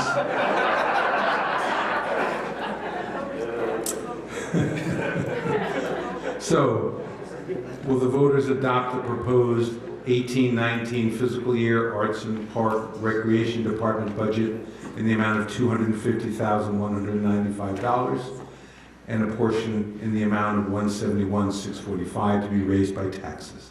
The tax rate on the 2018 grand list of the town sufficient to raise said sum as taxes to be determined by the select board. Those in favor, please say aye. Aye. Those opposed, nay. Nay. The ayes have it. The ayes appear to have it, and you've passed the amendment. Now we'll go to the article as amended, which is what I've read. Will the voters adopt the proposed New Year fiscal budget for the Arts, Parks, and Recreation Department in the amount of $250,195,000, a portion thereof in the amount of $171,645 to be raised by taxes? The tax rate on the 2018 grand list of the town sufficient to raise said sum as taxes to be determined by the select board. Those in favor, please say aye. Aye. Those opposed? Nay. The ayes appear to have it.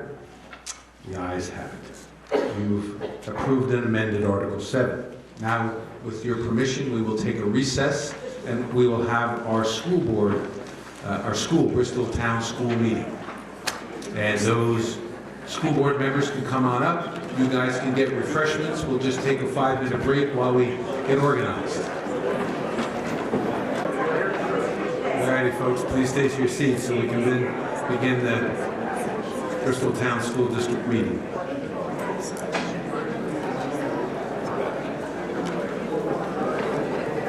Feel free to continue to get a cup of coffee or a treat, but I'd like to begin the meeting. So we will. The legal voters of the Bristol Town School District, Bristol, Vermont, are hereby notified and warned to meet at Holly Hall on Monday, March 5th, 2018 at 7 p.m. to discuss and transact the following business. Articles 2 and 3 require a vote by Australian ballot, which will take place on Tuesday, March 6th, that's tomorrow, from 7 a.m. to 7 p.m. at Holly Hall. So first off, Article 1, to act upon the reports of the town school district officers and directors. Oh, before we do that, let me introduce the school board people for you. We've got Ryan Rossier on the far left, Ali Gibson, Krista Seringo, Elian Melchior, and Allison Sturdivant. I got that right, didn't I? Okay.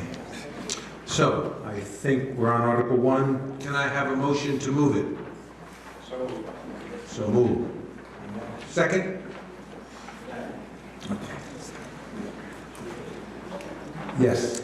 So I just wanted to take a second, as we said in our letter on page 84, we're assuming that this is going to be the last meeting of the Bristol Elementary School Board in this iteration.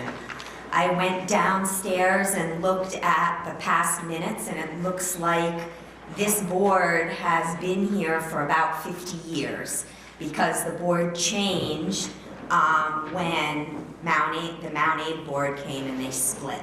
So the elementary and the high school split. So in 50 years, there have been countless people who have served. I know that I saw some in the audience before. Who has served on the school board? If you served on the school board, please stand up.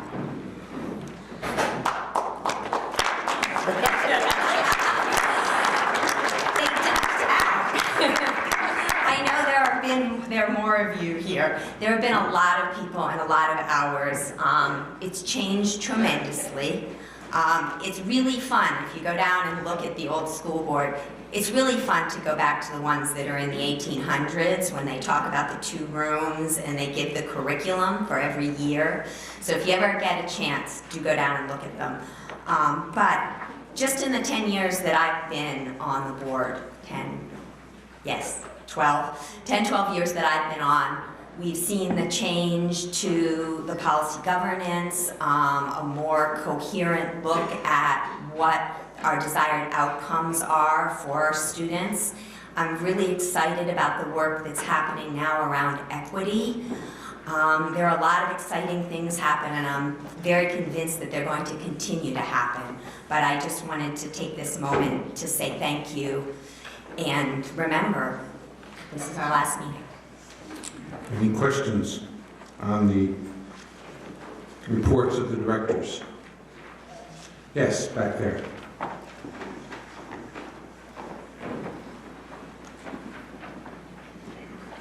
Steve Leopold again. How will we find out things going on at the elementary school level now that there is no board for them meeting? And will this somehow be encompassed with the high school or what? I think Krista's going to speak a little bit to this under Article 3. Do you want to answer the question now? Sure. Sure. So since this is the last time that we'll all be together as part of the Bristol Elementary School Board, we did think it was a good time to acknowledge that we're in a point of transition and that moving forward we'll have 5 Bristol residents to the new Unified District School Board. Several of us are here tonight, a couple of us are at this table. And so things will look different. This board has already started meeting. It's been about a year now that we've been regularly meeting. We started out sort of figuring out our organizational structure, having lots of different trainings on policy governance work and on board work. And the big work that we've done so far is on the budget. But moving forward, another one of our main things that we want to focus on is that way to stay engaged with our local towns and communities, especially as we hear about all of the changes to the way that our schools will be funded, to changes to the way we fund special education, and all of the other things that go along with the constantly evolving landscape of education. We're really focused on ensuring that the connection we have with our local communities is still in place and really vital. We don't know exactly what that's going to look like yet, and this year is a good example of where the budget that you're going to vote on tomorrow, which is substantially larger because it includes the budgets of all of our 5 towns plus Mount Abe. The information meeting for that budget was last Tuesday. So moving forward, instead of hearing about the budget for our community at this meeting, you'll be hearing about it usually in the week preceding town meeting. But we hope that folks will be able to be engaged throughout the year and not just around budget season. So we'll be calling on folks to really lend their voice to the conversations we have about how we move forward and ensure that we're giving kids a great education even in this new framework. Thank you. Any other questions? Yes, over there, William. I'd like to respond a little bit to what Ian said about. Ken Wesley.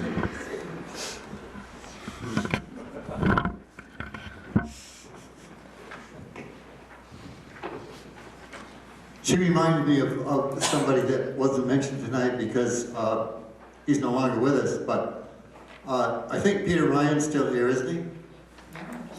Peter served the town faithfully for years and years, but he comes from a long family of people that served this town because his father, Ed Ryan, was the chairman of the school board when they built Mountain Street School, which was, I think, maybe 1959, something like that, maybe? About that time? Before that. So you can see where Peter comes from. He comes from a long line of service to the community. Thank you, Peter. Any other questions on Article 1?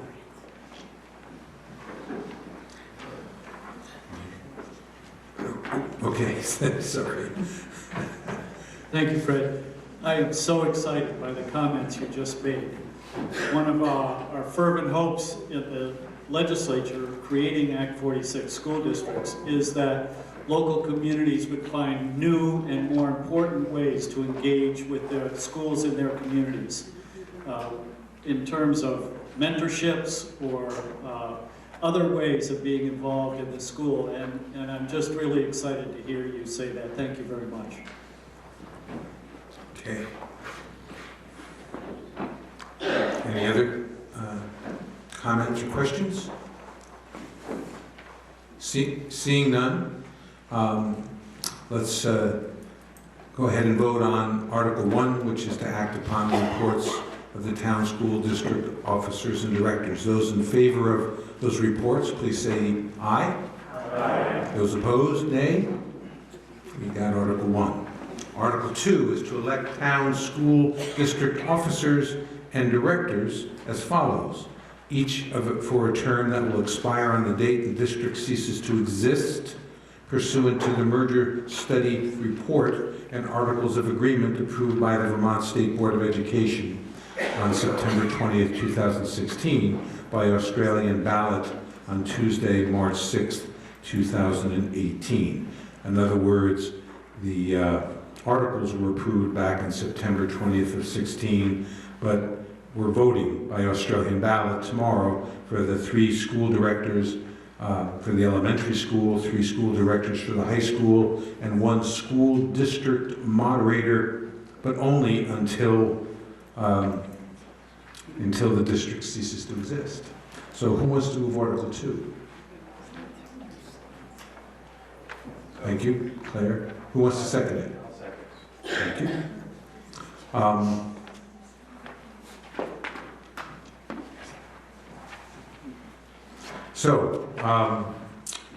Does everyone understand the article and what's going on here? We're voting tomorrow for things that will end very soon. Does anyone up here, can you tell us how long these terms will be for?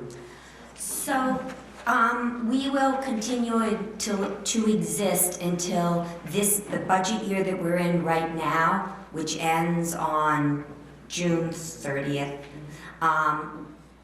is done. So that's not going to be done until the audit's finished. So that takes us through about January, but there's not going to be a whole lot of meetings between now and we'll be watching the budget and what's happening through the end of this academic year, and then there'll be a couple of more meetings as we watch the audit come in. Okay. Yes, right there in front of you, William. Patty Heatherly, I'm very confused. So tomorrow I'm going to vote for your board, and I'm also going to vote for the unified board. It's going to be real clear. Good. The unified ones say unified next to them.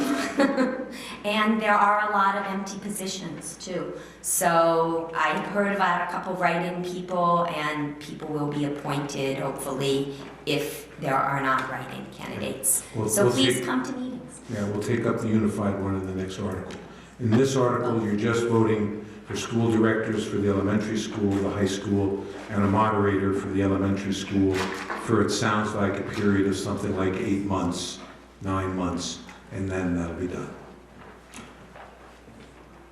So let's go ahead and vote on getting the voting done tomorrow on this. All those in favor of Article 2, please say aye. Aye. Those opposed, nay. Article 3, to elect Town Unified School District Directors, this is a new district, for the coming year by Australian ballot on Tuesday, March 6th, 2018. This is tomorrow, and this is for the new Unified School District. Who will move the motion? Lance. Second. Discussion. Did you want to say anything more? All right, so in your booklet, it says that that you're voting for 1 school director, but that's actually a typo. It should read 4. There are 4 slots that are up for election tomorrow for the Unified School District Board. Any more Page questions? 7 on the town report, sorry Fred, page 7 on the town report shows those slots. 1 position, we have 5 representatives, 1, the term is still continuing, so they don't need to be reelected.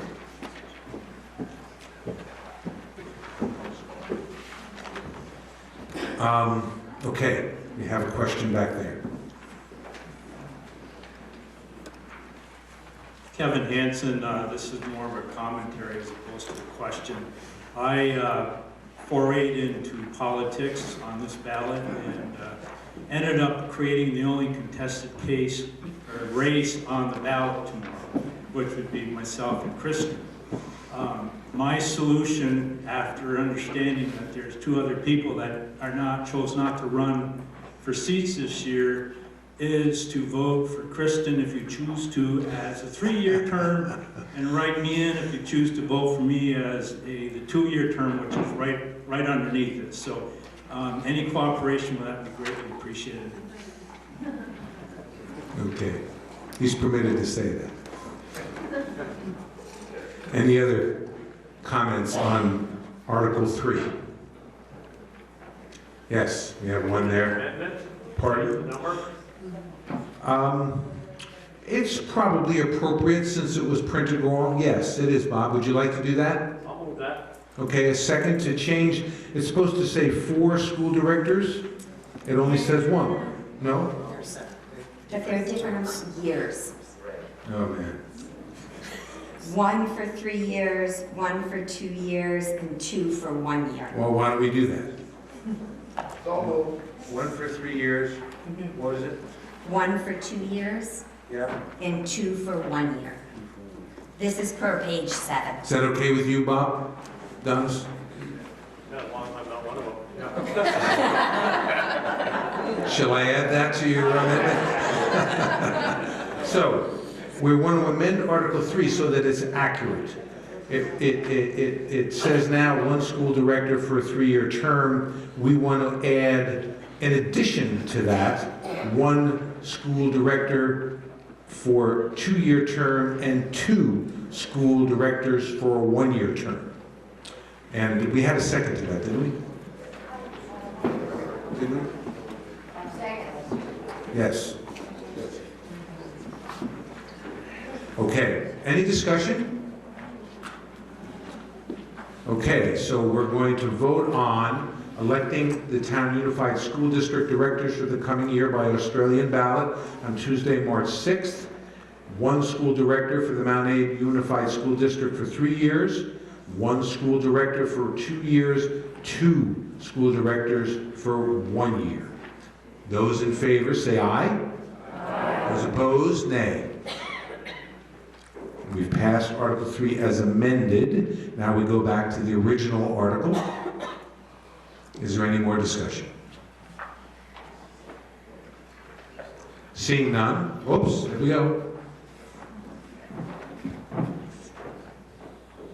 Liz Sarah from Bristol, and I'm also running for the 1 year write-in on the ballot for the new consolidated board. Could you speak up a little bit? What's your name again? Liz Sayre. SAYRE. I'm currently serving on the board right now, and I've learned a lot, and I look forward to continuing to learn more about how our community and our schools can be successful. Is what I'm looking for. Thank you. Thank you, Liz. Anyone else? Seeing no hands, Article 3 is to elect Town Unified School District Directors for the coming year by Australian ballot on Tuesday, March 6, 2018. We will have a vote for one school director for the Mount Abraham Unified School District for 3 years, one school director for the Mount Abraham Unified School District for 2 years, and 2 school directors for the Mount Abraham Unified School District for 1 year. Those in favor of Article 3, please say aye. Aye. Those opposed, nay? You've passed Article 3 as amended. Article 4, to establish salaries for the town school district officers and directors for a period from their taking office to the date the district ceases to exist, pursuant to the merger study report and articles of agreement as approved by the Vermont State Board of Education on September 20th, 2016.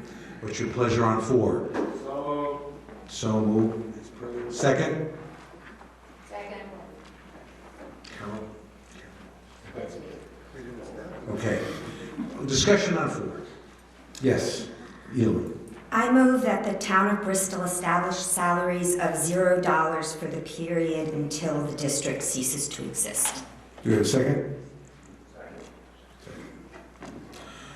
Okay, so, any discussion on setting the salaries at nothing? Or 0 is better? Better language. Yes, right there. William? Good man. When the new board is elected and put into place, will they be paid?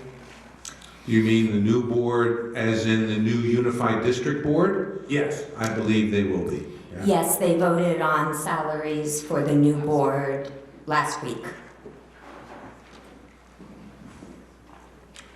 Any discussion, any further discussion on the salaries for the board for the interim period that they'll be in power? One right there. My name's Tom Wallace. Will you be putting in time? Yes, we will, but it will be on, they get paid next March. It won't be our budget anymore. It's going to go on the new budget. You gave us a very, very generous raise last year. We just got that money a week or 2 ago. It's my policy to take my family out to dinner and then to give it back to the education community. My kids and I have had great fun. Was a lot more to give away this year, and we really thank you. A lot of it's going to go to the field trip fund at Bristol Elementary School, and so we really appreciate it from last year, but it's just so much simpler if it's $0 this year. Free is a good 4-letter word. So you are compensated for your time? Yes. They won't be moving forward if you approve this article. Any other discussion? Whoop, down here, William, up front.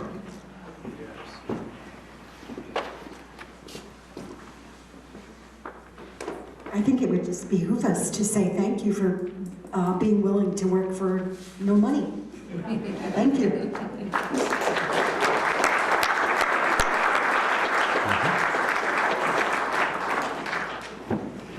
Anything else? Oops, there we go.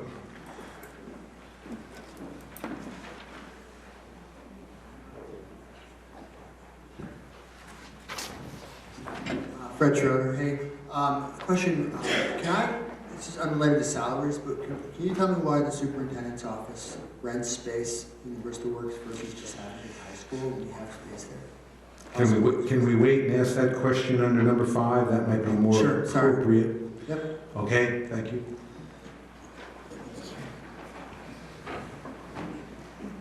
Okay, are we ready to move the question on Article 4 and their pay?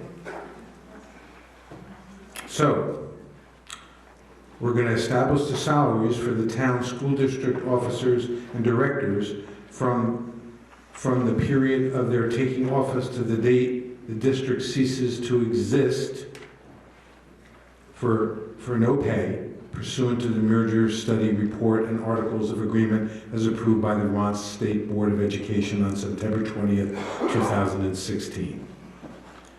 All those in favor of Article 4, please say aye. Aye. Those opposed, nay. Article 4 has been passed, and you set the salary for the town school district officers. So, in Article 5, to transact any other legal and proper business coming before said meeting. Fred, this is the appropriate time to ask your question. So, you want me to rephrase it? I think she heard, sure, go ahead. So, Fred asked why the superintendent's office is renting space from Bristol Works instead of using space in the high school. I don't think that there's enough space in the high school to house all the offices and the meeting rooms and things that are in the superintendent's office. It was considered as part of at one point we were considering making it part of the renovation bond, but it would have cost more money, and in the end it is not part of the renovation bond to change part of the high school to add the superintendent's office at this time, right? Okay, good. You got a follow-up, Fred? Get the mic to him, please.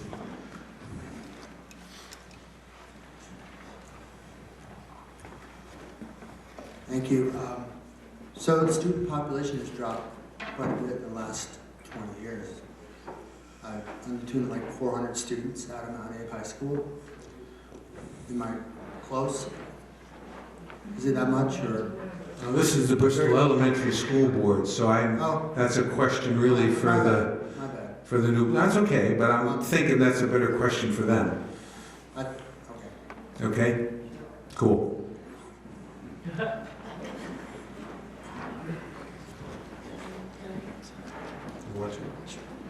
All righty, we have a school board member that would like to answer that question. So even though the population of students has dropped, the programs that are being offered and the academic courses are either the same or more based on mandates and other things. So you still have to have science classrooms, math classrooms, English classrooms, AP science, you have to have all of those things. So all of those classes are still happening. So there's no way to consolidate the superintendent's office into the current footprint of the school because it's used to teach our children, our high schools and middle school students. And there's just, there's no way. Thank you, Allison. Question in the back.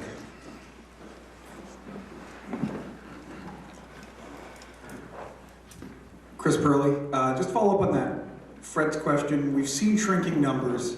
When Doran Whittier came the first time to pitch the school improvements, they talked about our high school classrooms were only utilized at 40% roughly, and some consolidation in the classroom may free up those spaces without actually building anything new brick and mortar and still pull back the costs that we see at the SU. Just food for thought. That may be true, Chris, but we're talking about the high school. This is the Bristol Elementary School Board.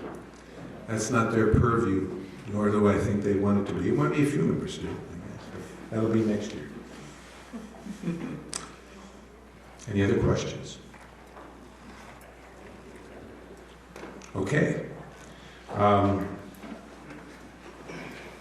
Let's just approve Article 5 to transact any other legal proper business coming before said meeting.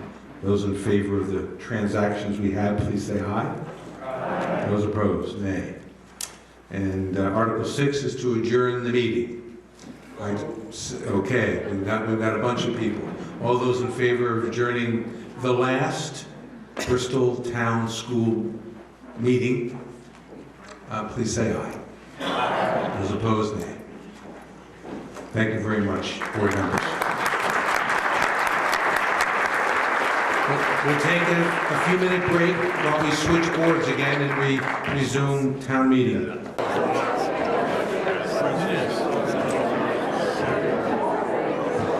Please get back to your seats, everyone. We're going to resume town meeting with Article 8. Article 8.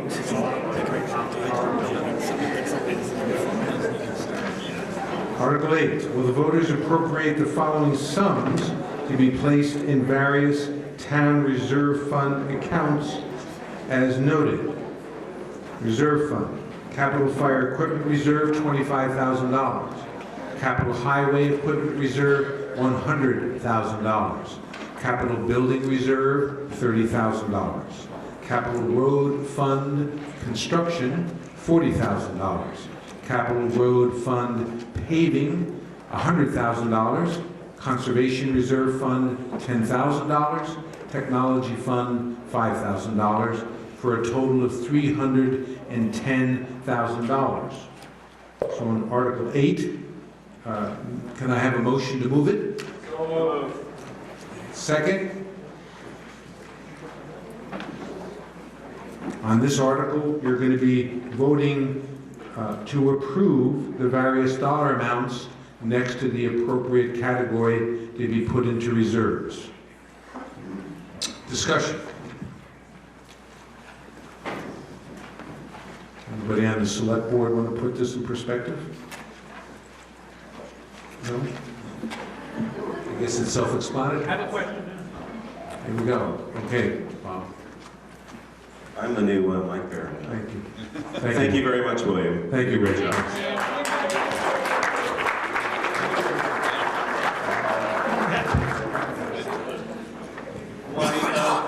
What, can you explain the technology fund? I don't know what that is. Thank you. That's for the computers and the copier and the stuff in the office. Technology in the office. Thank you for the answer. It seems to me that there are hardly capital expenses in this day and age, that they're simply office equipment, aren't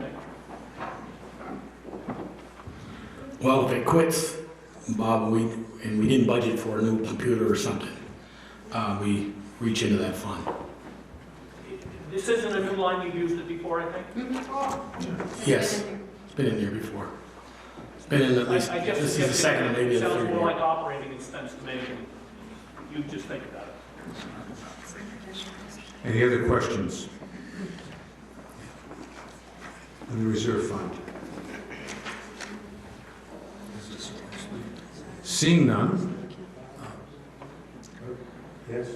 It's not a capital fund.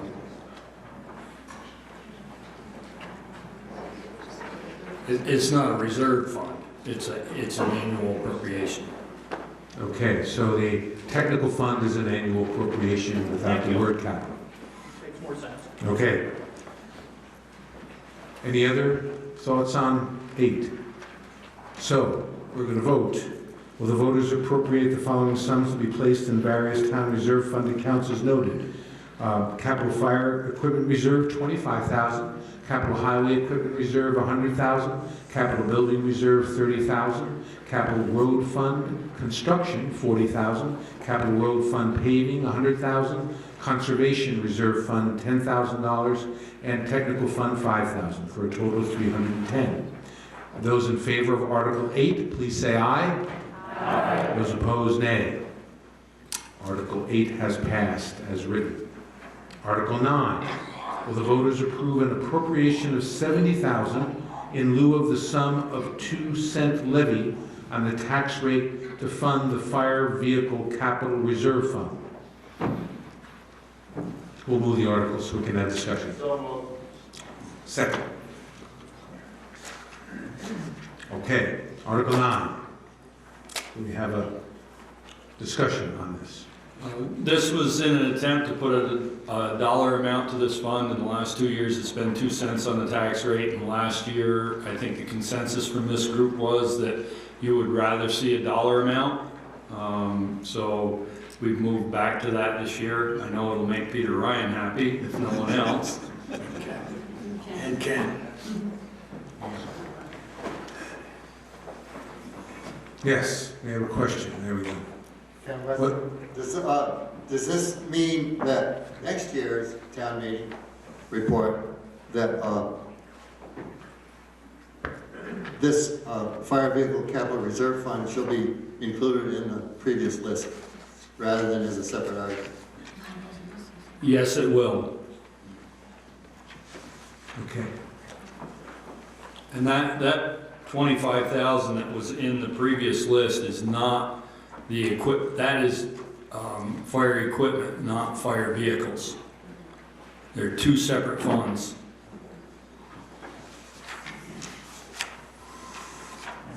Yes, right here. Just a quick question. So how does the $70,000 compare to what would have been raised by the 2-cent levy? It was somewhere between 56 and 58,000.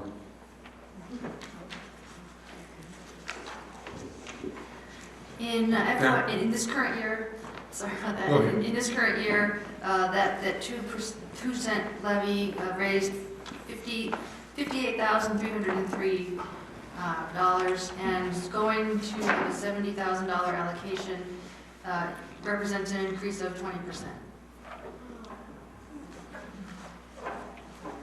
I'm just a little confused, actually. Please repeat your name. Betsy Blair. There you go.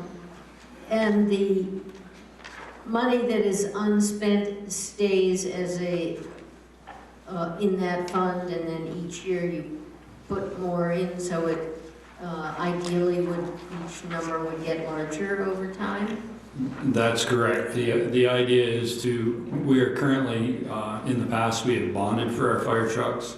And the intent is to have the money ahead of time so that when it comes time to replace a piece of fire apparatus, the money is available and we don't have to bond for it. Okay. Any other questions on this article? Over here.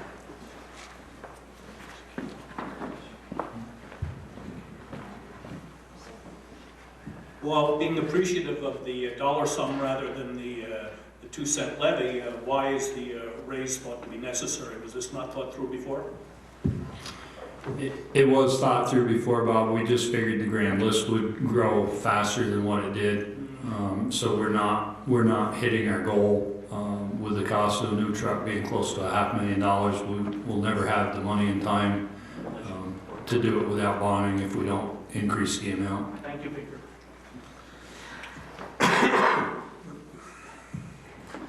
Yeah, Chuck Richardson again. What's the schedule for replacement? How close are we to needing anything replaced?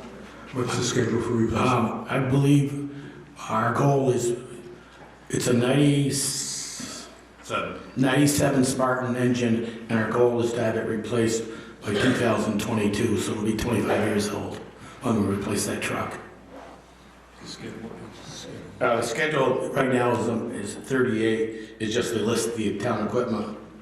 We're trying to set this up kind of like the highway department has had a long-range capital plan that you boards have been very generous to put money into, that we buy the truck. So as soon as we buy the truck, it's paid for. We're not bonding for a truck here.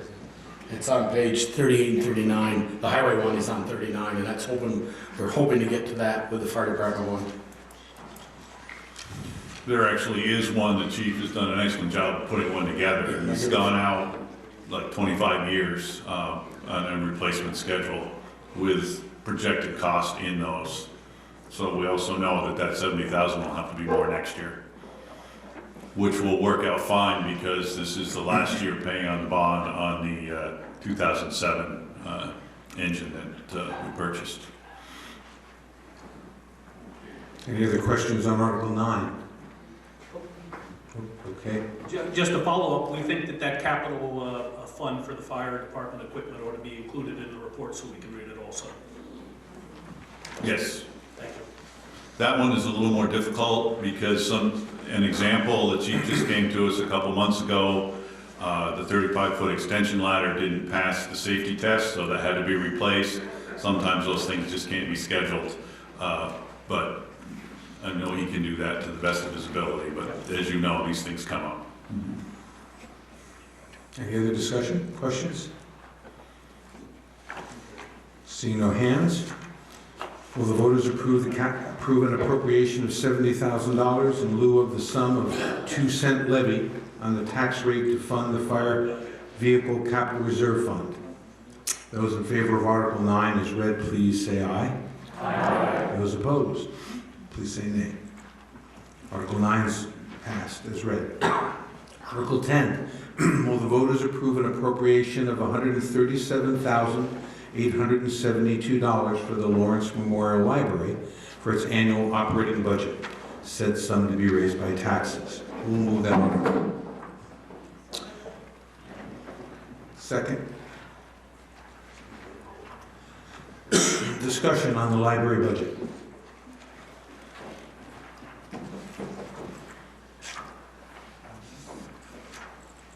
Seeing no hands, will the voters approve an appropriation of $137,872 for the Lawrence Memorial Library for its annual operating budget, said sum to be raised by taxes? Those in favor of Article 10, please say aye. Aye. Those opposed, nay. You passed Article 10. Article 11, will the voters establish a sidewalk reserve fund pursuant to 24 VSA 2804 for the purpose of developing new and maintaining existing sidewalks and in appropriating a sum of $35,000 to it? Who will move the motion? So moved. Second? Any conversation on our sidewalk reserve fund and what's being appropriated to it? Okay, start there. With the full realization that you folks have done some studies on it, I really think you shouldn't drop the idea of sidewalks on Pine Street. If anybody drives Pine Street, we're treating it like a country lane rather than a village street. And with more commercial development going along that street, and the fact that many high school kids take that as a shortcut to Mount Abe, I don't remember ever driving that street without seeing at least a few people walking down the middle of the street. And I know you've done a study on that, but it's hard for me to believe that with a 3-rod right-of-way and with the pavement only maybe 20 feet wide at most, that you can't find room somewhere within that 3.5-rod right-of-way that would support a sidewalk. Thank you. Someone else had their hand up. Okay, there you go. Steve Leopold again.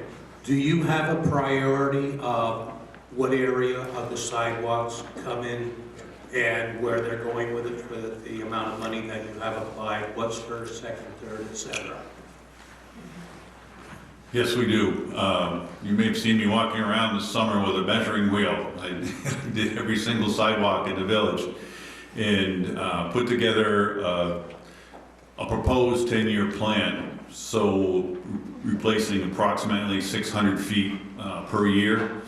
And over that 10 years, that will just about get us to a point where we need to start over or be able to do Pine Street. But hopefully with this money, we can do a little more than that 600 feet each year and shorten that up to maybe 7 years. But yes, there is a plan. Okay.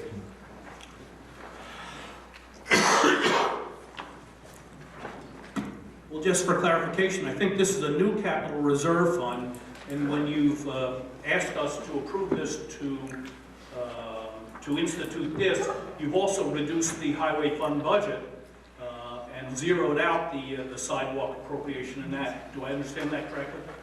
Yes, we took $15,000 out of the sidewalk, out of the highway budget. That was originally for sidewalks, and put in this fund so that we're not tied to having this money spent by July 1st. Thank you. I think it's probably a good idea. Any other questions? Oh, okay, Bob. What is the sidewalk plan for this year? I believe that, is this year's?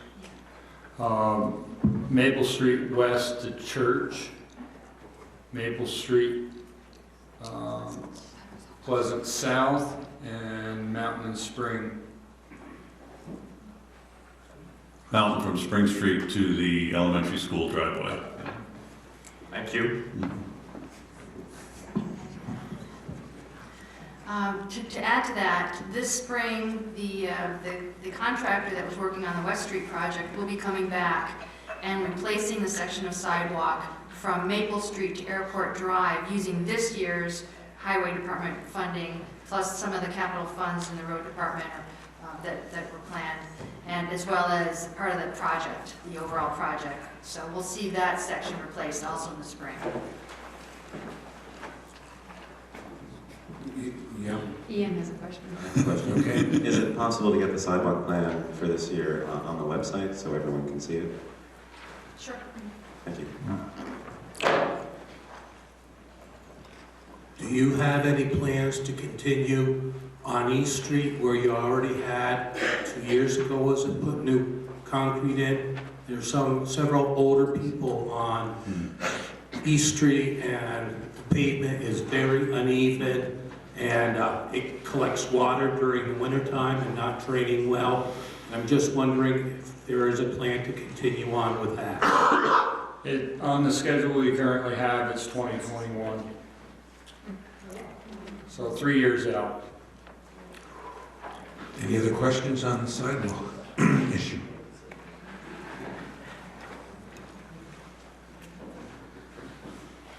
Is there any plan for South Street? Who are you, please? In the near future, I'm concerned that it's a pedestrian hazard, actually, because cars go very fast down South Street, and there's a curve there. So I really worry about my safety when I'm walking down that way. Can you tell us who you are? Oh, I'm sorry. Basha Miles. Are you asking about new sidewalk or replacement of existing sidewalk? Just improvement, especially where the sidewalk ends, and it ends right at a curve, and there's a lot of unevenness in the sidewalk there. So we currently don't have anything in the plan for new sidewalk. Pretty much everything that's listed in here is to repair or replace existing sidewalk. And I'm not seeing South Street anywhere on the schedule. But Peter can take a look at it and see where he thinks it needs to go on our schedule. I did walk it and measure it.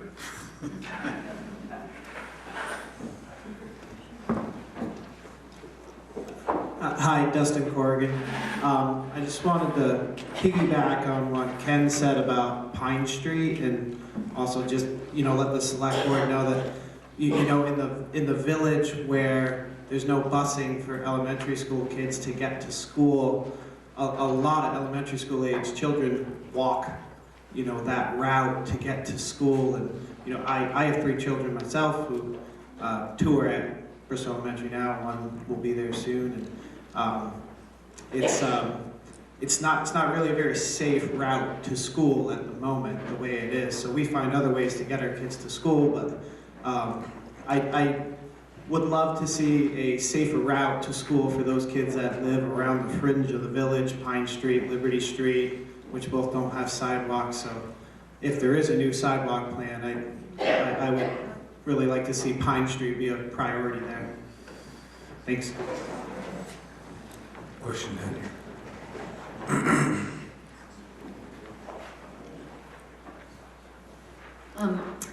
Maybe, Tell us some more. what's that? Sally Burrell, sorry. One idea that just came to me is before a sidewalk could be made, maybe there could be a line drawn down in sort of a walking lane and maybe a speed limit slower or something, just so it makes that road safer and an easy way to do it soon. It's an idea. Any other questions on Article 11? Okay, just to Dustin do. As you know, I also live there on Pine Street, and the board did have a study. Du Bois and King did it a number of years ago, and I think the estimate to do Pine Street was, I want to say, $450,000 to do a new, that was all the standards of the state and everything, because, the old Autumn Hart building is close. So they have to cross the street quite a few times. My property sits right close to the road. Hopefully a goal for the board would be is at least extend the sidewalk on Liberty and Munsell, and Maple is already to Pine Street, and maybe one on Taylor. So if you're walking, you don't have to work one block, and then you go up Maple and go all the way up West Pleasant to the school. So a little longer route, and you're right, my daughters walk that every day to school, and it's narrow. And I mean, as you know, Saturday afternoon and Sunday, Pine Street's dead. It's the commuter traffic that cuts through there at 5 o'clock at night and 7:30 in the morning. You wouldn't believe it, the amount of traffic on Pine Street. Any other questions or comments? Seeing no hands, will the voters establish a sidewalk reserve fund pursuant to 24 VSA section 2804 for the purpose of developing new and maintaining existing sidewalks and appropriating a sum of $35,000 to it? Those in favor of Article 11 as written, please say aye. Aye. Those opposed, nay. We've passed Article 11. Article 12, will the voters appropriate $22,000 for the Bristol Cemetery Association for the purpose of maintaining Greenwood Cemetery, mowing and trimming, in a well-kept manner, accordance with 24 VSA Section 2691. What's your pleasure on that? Second? Who did that?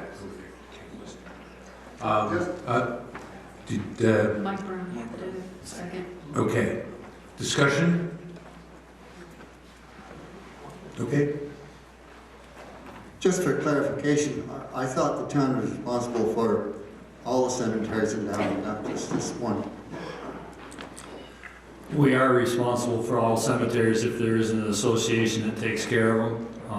And the people that take care of Greenwood have done an exceptional job over the years. And I believe their current mower is getting done, and it's going to cost significantly more. And it's not really something that we want to oversee if there's a group of people that are willing to do it and do the job that they do. Any other questions concerning this appropriation to the Cemetery Association?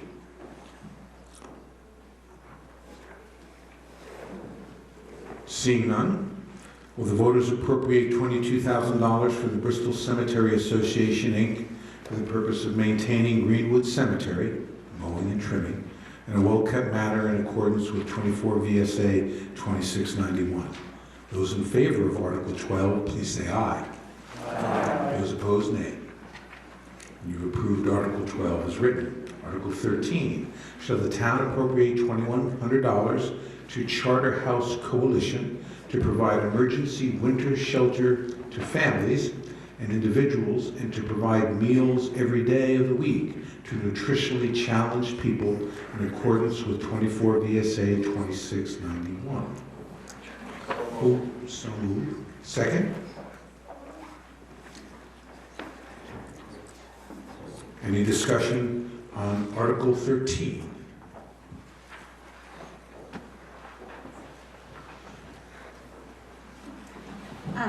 I'm Joelle Logan. I just wanted to let you know what that is, because some people say, oh, what is that Charter House Coalition? But it's an emergency shelter located in Middlebury for our community. It houses 5 families and up to 24 individuals that are in need of winter housing in an emergency basis. The gentleman that froze to death this winter in Middlebury was housed there. That's public knowledge. It's in the paper and everything. So he was one that participated with and was in need there. They also, one important part of their of what they do is they provide free meals for folks. They've grown. There is a real need in our area. Last year they provided over 33,000 meals for folks. They can come in and have a meal, or they can take a meal home, or both. Let's see, if just cost effectiveness is that if you were to house somebody, let's say in a hotel who was homeless, it costs approximately $65, and of course there's no services there, no food, as opposed to being able to go there at a cost of something like $12 that it costs the state, and they have warm meals and also support services and connection with places such as Hope and other social service agencies. Thank you. Any questions under Article 13? Seeing none, shall the town appropriate $2,100 to the Charter House Coalition to provide emergency winter shelter to families and individuals, and to provide meals every day of the week to nutritionally challenged people in accordance with 24 VSA 2691. Those in favor of Article 13, please say aye. Aye. Those opposed, nay. We've passed Article 13. Article 15. And with your permission, I'm going to read this list once. I won't maybe do it as I'm kind of supposed to do. Maybe the second time. We change the rules. You don't need to read it. We can read it. Well, I think I've got to do it once. Oh, good point. Where is Article 14? That's a secret article. We're not going to tell you about that till next year. I'm moving to buy him a new shirt. What was that, Ken? What? The motion was to change the rules and to not read the list. To not read the list. Would anyone want to second that? I'll second it. All righty. Those that would prefer that I not go through the list and read it on Article 15, please say aye. Aye. Those opposed, nay. Okay. I will just read the first sentence. Will the voters appropriate the following sums in support of the organizations listed below, with said amounts level funded or lowered from the previous year, pursuant to 24 VSA 2691. The total for this, for all these appropriations is $105,756. Who will move Article 15? So moved. Second. Any discussion on Article 15? Yes, we have one there. Hold on, Steve. Hold on. Here you go. Page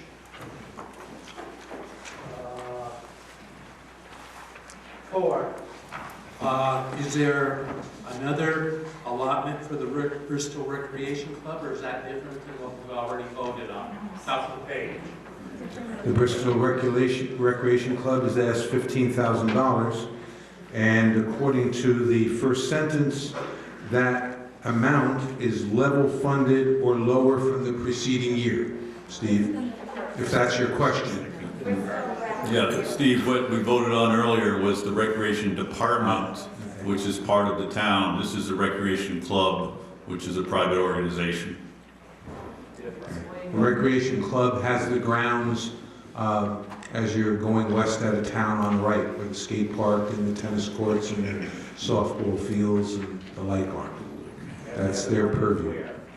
And the hockey rink. Got a question down here.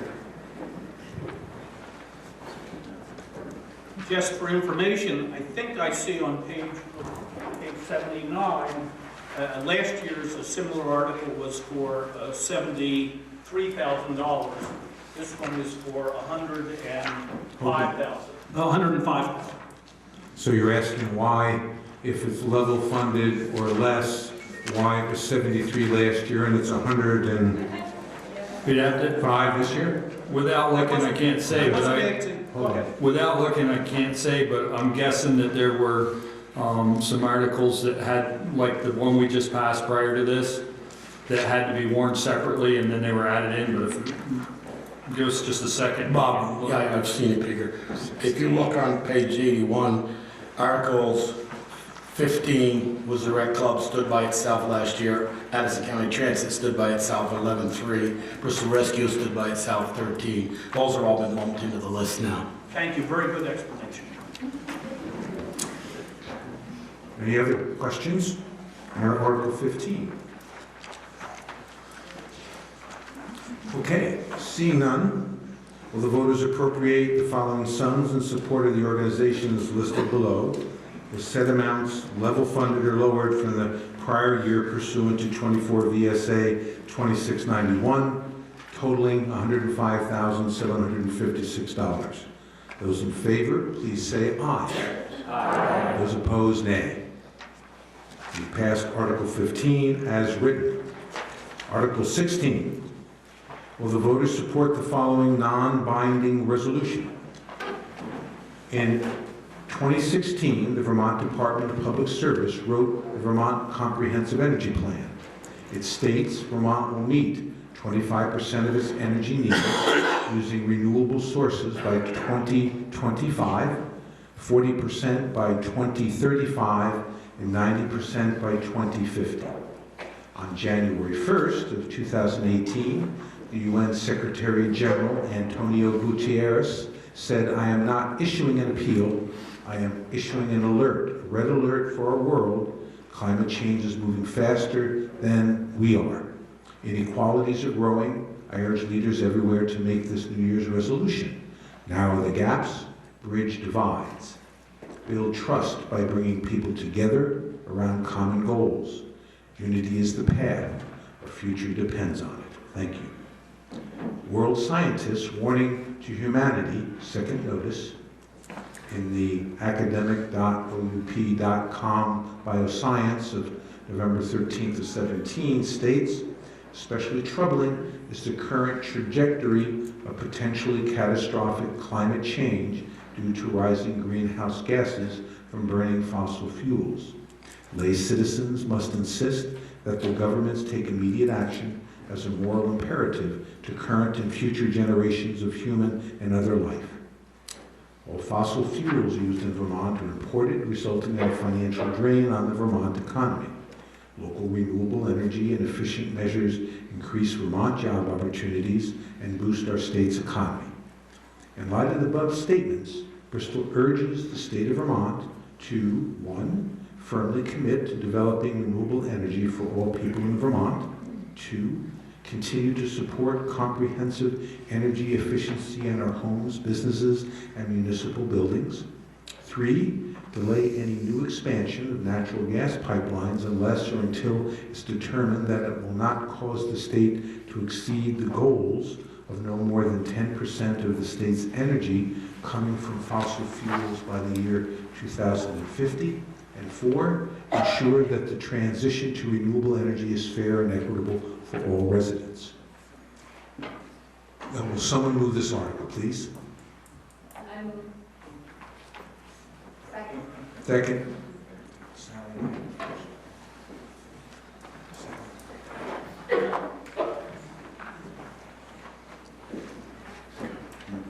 Any discussion on Article 16?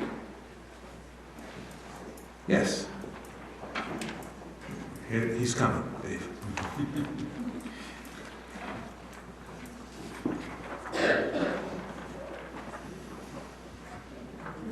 Because this has been such a contentious issue in Bristol and Addison County, I'd like to move to amend this to delete number 3. Who seconded it? Okay. So we have an amendment in Article 16 that remain as read with the exception of deleting number 3, which is delay any new expansion of natural pipelines. That one, right? Okay. Any discussion on the amendment, please? Right here.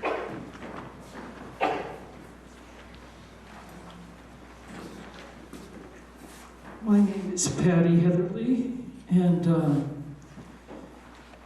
I am going to read something that's been printed in our town plan, page 22.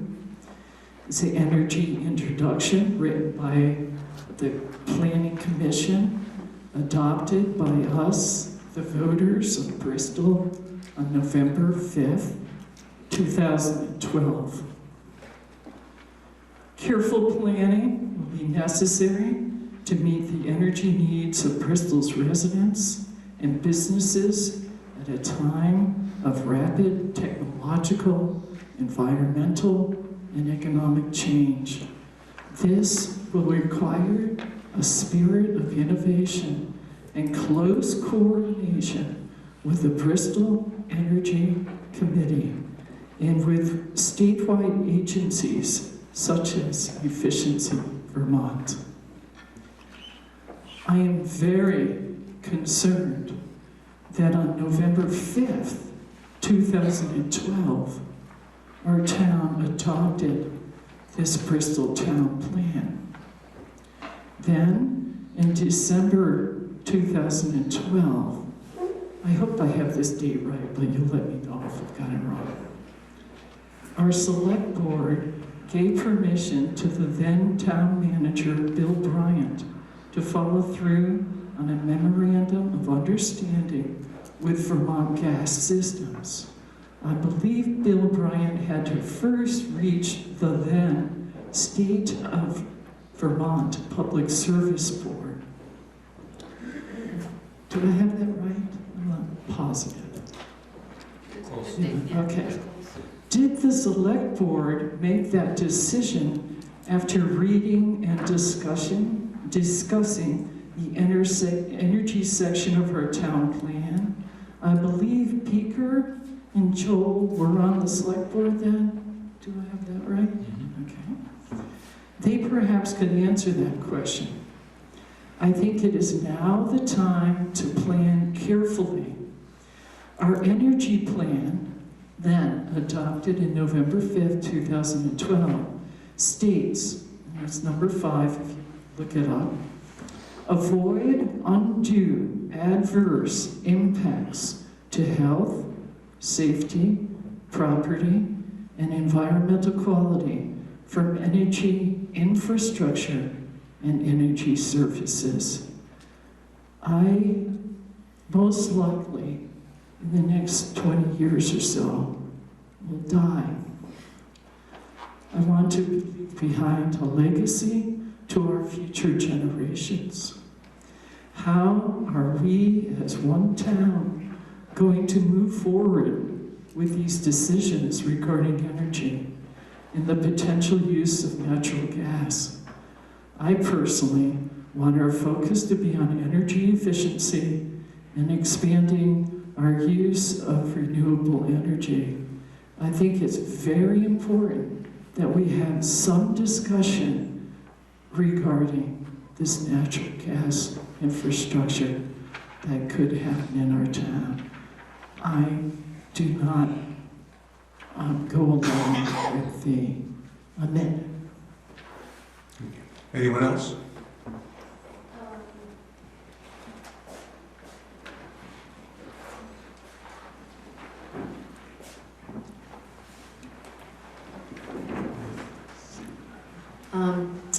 The pipeline would be probably a 50-year commitment. That's how long they last. And so I feel it's important to put it in this resolution because 2050 is only about 32 years away. And so we'd be, and once you start using pipeline, it's not really, usually people continue using it for the life of the pipeline. So we'd be using a pipeline well past 2050, and that would make it really hard to reach our goal to get to 90% renewables by 2050 if we were using natural gas. And so, also, I mean, in this resolution, we're talking about urging the state not to permit any more pipelines. The one that is just, that Bristol is looking at is one that is already part of the Addison natural gas pipeline that was, they already have a CPG, Certificate of Public Good. So it's one that, it isn't necessarily going to affect that. That's already been permitted. It's not they haven't, you know, the select board hasn't signed an agreement yet with Vermont Gas, so it's not, you know, it's not definitely coming until they sign that, but the actual permit for the pipeline. So I'm saying that what's in this resolution is not going to be affecting the pipeline that's proposed here, basically what I'm saying. And I feel it's important to have in here because I do feel it's important to urge the state not to permit any more natural gas pipelines because it just is not going to help us get to the goal. Thank you. Any other conversation in the back there? Just one point of clarity. Actually, they're not fully permitted to do this. So by passing this, it actually could impede potential state permitting for this. So saying that it won't impact what's going to possibly happen with Vermont Gas here is not accurate. Okay. Name, please. Yeah. Chris Pearly. Thank you.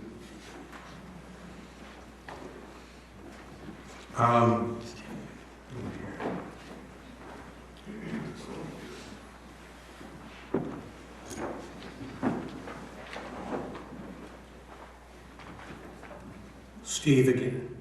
On some of these warnings for 2025, 2035, 2050, I may not be alive for some of this. My children will be, and they still may be in my house. To get solar energy or some other alternative to oil or gas, which I use both of, I'm not sure that we are capable of doing this. I had a quote from Vermont Sun, and they wanted to put up some solar panels, but they only had one spot that they could do it. They couldn't guarantee that it would be efficient, and the cost was prohibitive at that point. I'm not sure how other people in circumstances who are facing some of these issues can meet the cost of some of these non-oil or gas items.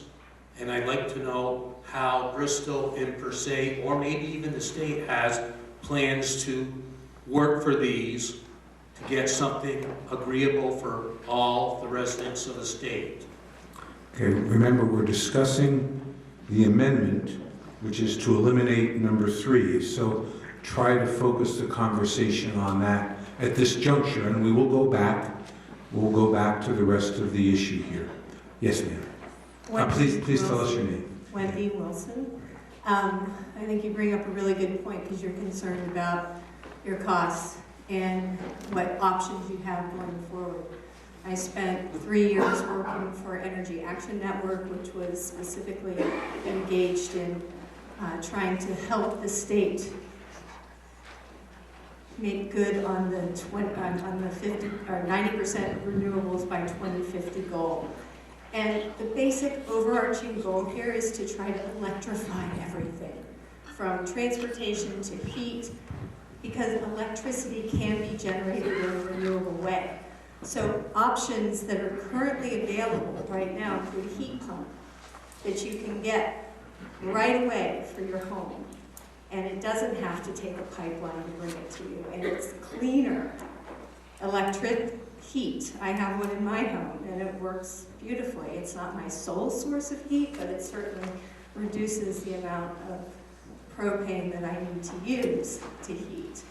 But Sal and I were talking about this the other day, and I'll just liken it to investing in a pipeline at this stage is like investing in an intercom for your home. Thank you. Yes. John O'Chapin. I think there are other options out there, and we sometimes have the sense that we just sort of stay with the status quo. We have fossil fuels, they seem to work pretty well, but there are other options. And there are also NeighborWorks, which is located down in Rutland, has been expanding northward, and their ability for loans, and I got one from my home down at Hewitt Road for doing some renovations for energy efficiency. It's at 0% for 5 years, or if you elect to go for 15 years, it's at 2% that makes things really start to work out financially. So I just encourage people to explore the other alternative options and not feel that you're, really locked into fossil fuels. Because we really do have to consider that. The other point that I wanted to make, and I was at some of the meetings about the proposed natural gas that could be coming towards Bristol, is that my understanding in 2012 was that what the select board did at that time was sign a letter of support. So a letter of support is an understanding from the select board that they are in agreement that Vermont Gas they're saying, sure, if you're interested in coming in here, we support that idea. The next phase, as I understand it, which is under consideration currently, is what's called an MOU, a Memorandum of Understanding. And so that is in the process for the town, really, at a certain point to have to consider. So I'll speak to that a little bit further on. So I think it's important to understand the chronology. This is not a decision, and I think I'm not sure how that's related definitively to right at this point, whether that qualifies. It might require a new CPG, Certificate of Public Good, and therefore that would be considered a new infrastructure build out under number 3, which is being discussed now. Thank you.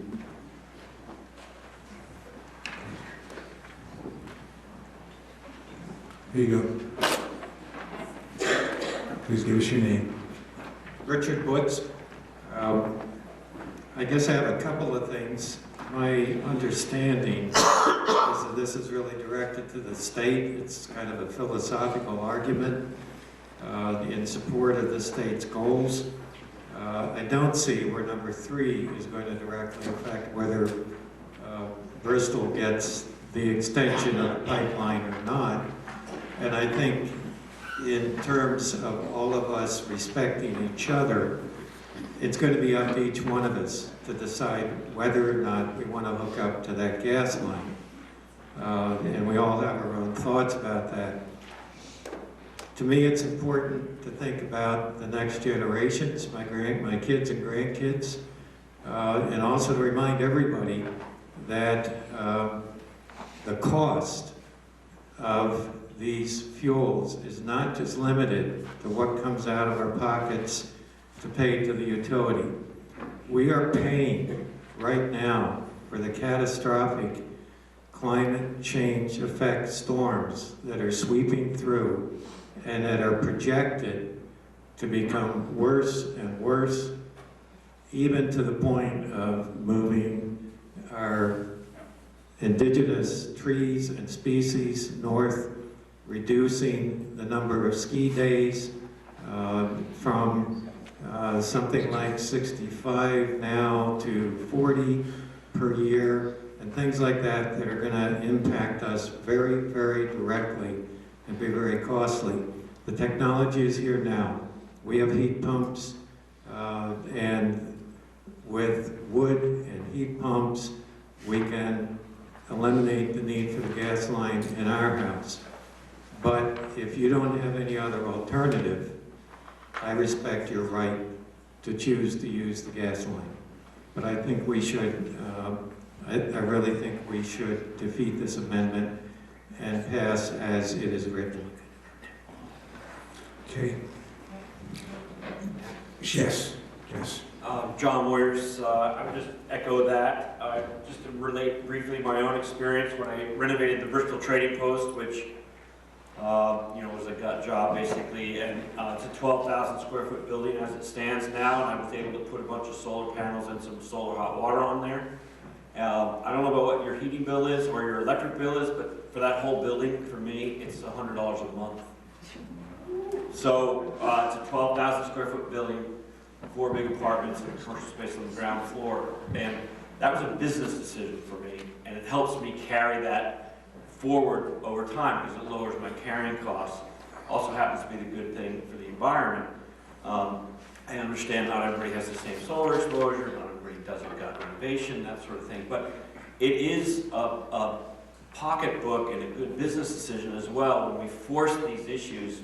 We do what's called technology forcing, which is creating a policy framework which forces the change we know is the right one to make. And solar is already approaching cheaper just on a straight economic evaluation, cheaper than fossil fuels. And that is just going to accelerate over time. This is a non-binding resolution, this whole resolution. This is a chance for us to identify our ideals beyond purely practical opportunity. We can say this is where we want to go, and as other people have pointed out, it doesn't. It's a non-binding resolution. It doesn't hold us to any policy decision of the state, not on this particular pipeline, but it does spotlight on our community values and our personal values and where we want to take our, what we want to do for the next generation. I think we ought to take this opportunity. So I would speak against this amendment. I hope we would pass this whole thing as it stands in the book. Thanks.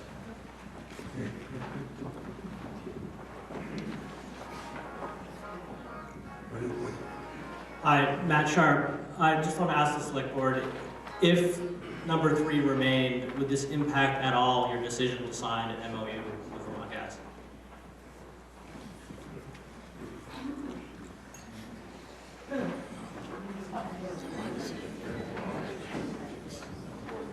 I'm guessing probably not, Matt. Once we get all the facts and know which way we're headed, I don't think that if this passed, it would, with that in there, would make a difference. Natural gas has been advertised as clean energy. And maybe you could argue that by saying that you're going to reduce your CO2 emissions by not burning oil or burning propane. But you are going to cause additional methane to be released into the atmosphere. Maybe not where you're burning it, but where they're extracting it from the ground. Now, methane, according to the EPA, a quote here, they calculate what's called a global warming potential. And CO2, by definition, they set at 1, and they can compare other things to CO2. And so methane is estimated to have a global warming potential of 28 to 36 times that of CO2. There's less of it in the atmosphere, like maybe 15% is what they estimate, but it has a much bigger effect per unit of trapping heat inside our atmosphere and causing global warming. It is not clean. To the back. Wayne Loudon. Many years ago, an issue arose in the country and the world.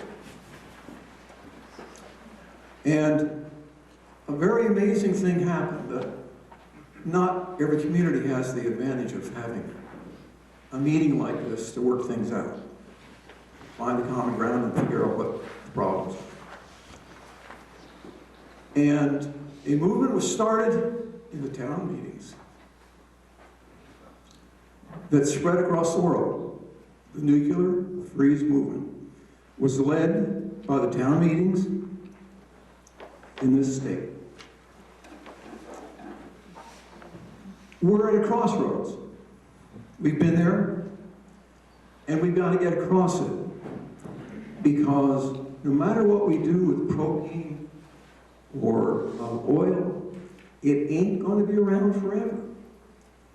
And we are gifting our children with a disaster, perhaps the end of the world as we know it. And I'm not just talking about getting a nice car. And one other thing I'd like to add, which is that the secondary issue seems to be that the track record of this gas company is not so good. They're putting in pipeline that doesn't have sand under it. They are operating a company that puts pipeline down, ignoring safety standards. And they've been caught by this. The Vermont state, I forget what the name of the organization is, has listed violations of appropriate, safe behavior. Now, you know, it would be a shame if one of those pipelines set somebody's woods off fire. But if it's running under our streets, and this company has already established the fact that they do not operate safely and with we have a relationship with a company that has already established it's a dangerous operating company. And that tends to be, from what I understand, the business often fed by putting profits ahead of safety. And I imagine that with the record of this company and other companies, fires do occur, explosions do occur. And you want to put this pipeline down the streets we live off of. I think it's insane. Down here. Remember, we're discussing the amendment, which is to strike number 3.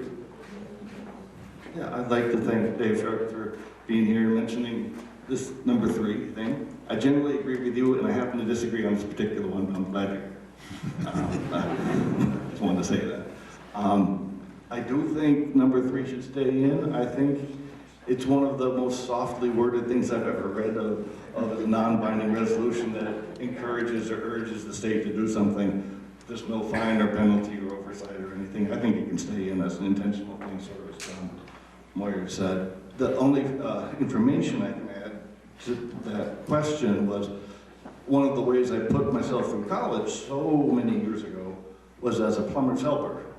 And I worked for a fellow master plumber who specialized in jobs other folks didn't like to get into because you couldn't get a backhoe into it and you had to do it by hand. So what that meant was my boss would sit around smoking cigarettes and drink coffee all day while I demonstrated my expertise of the business end of the shovel and the pick and the crowbar, that sort of thing. And what I learned was when you stack things and you have water and sewage and heating material coming in close together, it doesn't, the more you add for infrastructure, the cost multiplies later on down the road. Because no matter what diagram you have and how it should look, it's a mess getting in there and the costs go up greatly. So I think it's part of the overall cost and our desire to get towards renewables. I like number 3. That's my experience. So if this goes through, I'm gonna revamp my shoveling skills because there's going to be money to be made in doing that. So, thank you. Jim Vianock from Mountain Street. Pass it right along there. Do I have the floor? No, right here. Hi, my name is Jennifer Vianock, and this region of Vermont is my home, and it's the home of my ancestors. My great-great-grandparents settled in Fayston. They came over from Scotland, and they married in Waitsfield, and it's great to be here in the ancestral homeland that I really deeply love and care about. I grew up in the military. My father was a Navy veteran serving in the Cold War against Russia. My mother was a housewife, giving her life in service to care for family and home. And as one who was raised in a military family, I'm grateful that I live in a country where diversity matters, where our fellow citizens have laid down their lives for the freedom to express our different beliefs to one another. Because when we can listen to each other, not necessarily agreeing with each other, we can grow better as a people and a better community because of this. So may the spirit of that great sacrifice of our military brothers and sisters help us to listen to one another tonight with respect. And I have a very important message. But as a child, I played with friends in the woods, climbed trees, stayed out all day playing in our neighborhoods and nearby woods. And this upbringing taught me to love the natural world and to take care of people who were in trouble.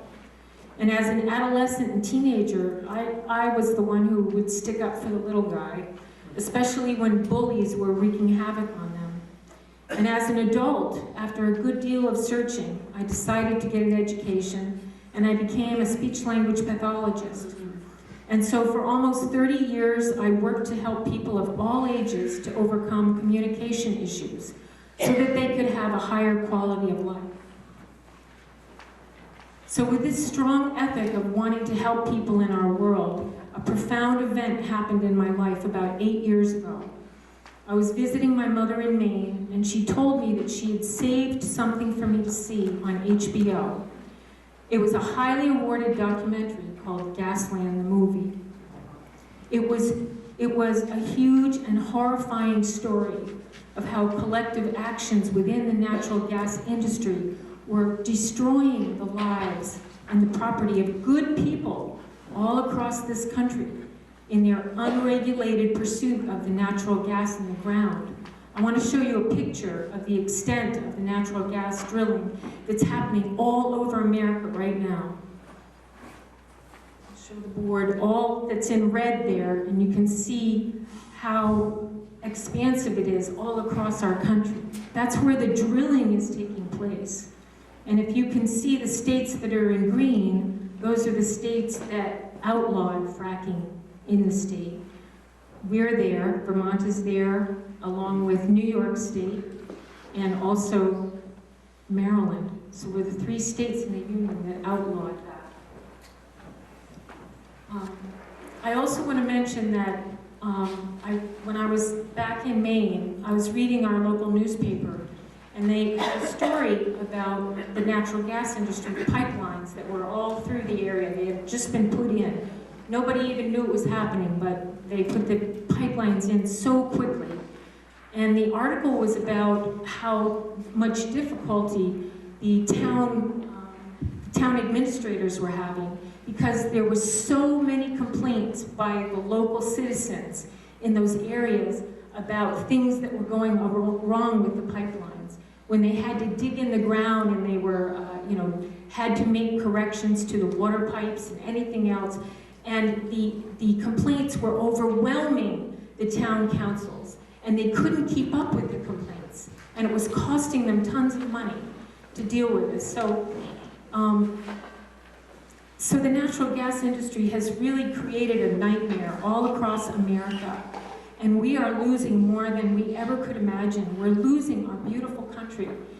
Because in these areas where the red is, where all the drilling is happening, their aquifers are being polluted, their water sources. And over 500 chemicals go into what they're doing to drill the natural gas as it is now. And once those aquifers are polluted, you can't unpollute them. Okay, so this is happening to our country. I hope you will see the movie Gasland and see what I'm talking about. These people are telling their stories. The natural gas industry is not to be believed. They don't tell people the truth. And if they did tell us the truth, I'd understand less expensive energy. I'm right there with you. We have to know that these people are not representing what is truth. And we need to dig into that, please. Thank you. Move the question. Well, you can't just yell it out, I gotta recognize you. But I would just caution everyone, the article that we're voting on is to approve a non-binding resolution 1234. It's nothing about the natural gas industry and how good or bad they are. It's to not let them do more unless there's certain things going on so we can meet our 2050 goals. So please keep the discussion pertinent to the article as warned. Yes. I've got the mic. Bruce Achabadi, and I just want to say that I'm in favor of keeping the statement number 3 in that article. I think it's important. It's the crux of the whole article, and I'm really impressed with the number of people that came out tonight. I've been watching the February 12th and February 19th meetings on ETV, and didn't get that large a turnout, but there's a big turnout tonight, and a lot of people have spoken out. And although this is a non-binding resolution going to the state, I'm hoping that the select board is listening to this and it makes an impact. Thank you very much. Richard.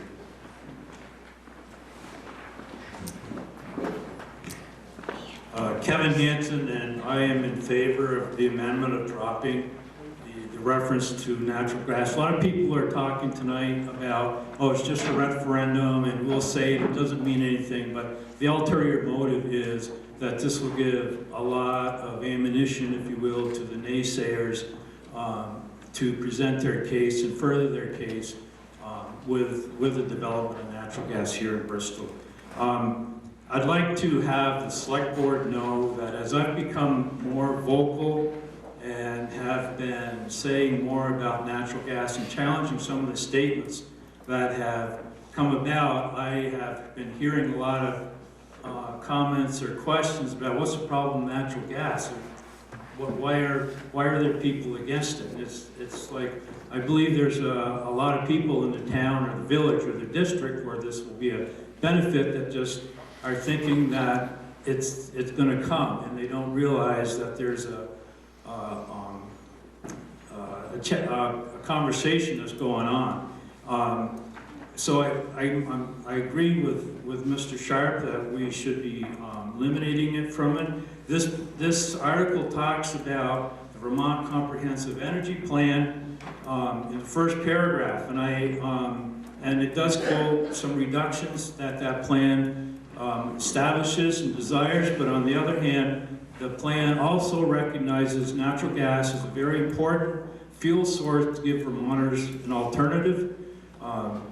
It allows for something that augments wood and other carbon fuels. It recognizes the Addison County expansion as being a strategic part of that development of natural gas in Vermont. It states that natural gas overall, and I'm assuming that means from the well to the device that's burning the gas, overall, it is the least polluting of all the carbon fuels. And that it has the least amount, and with moving to natural gas today and away from other fossil fuels, it'll reduce greenhouse emissions in the state. It recognizes that natural gas is fracked, and as well as any other petroleum product is fracked. So there's nothing unique there other than a point to distract from.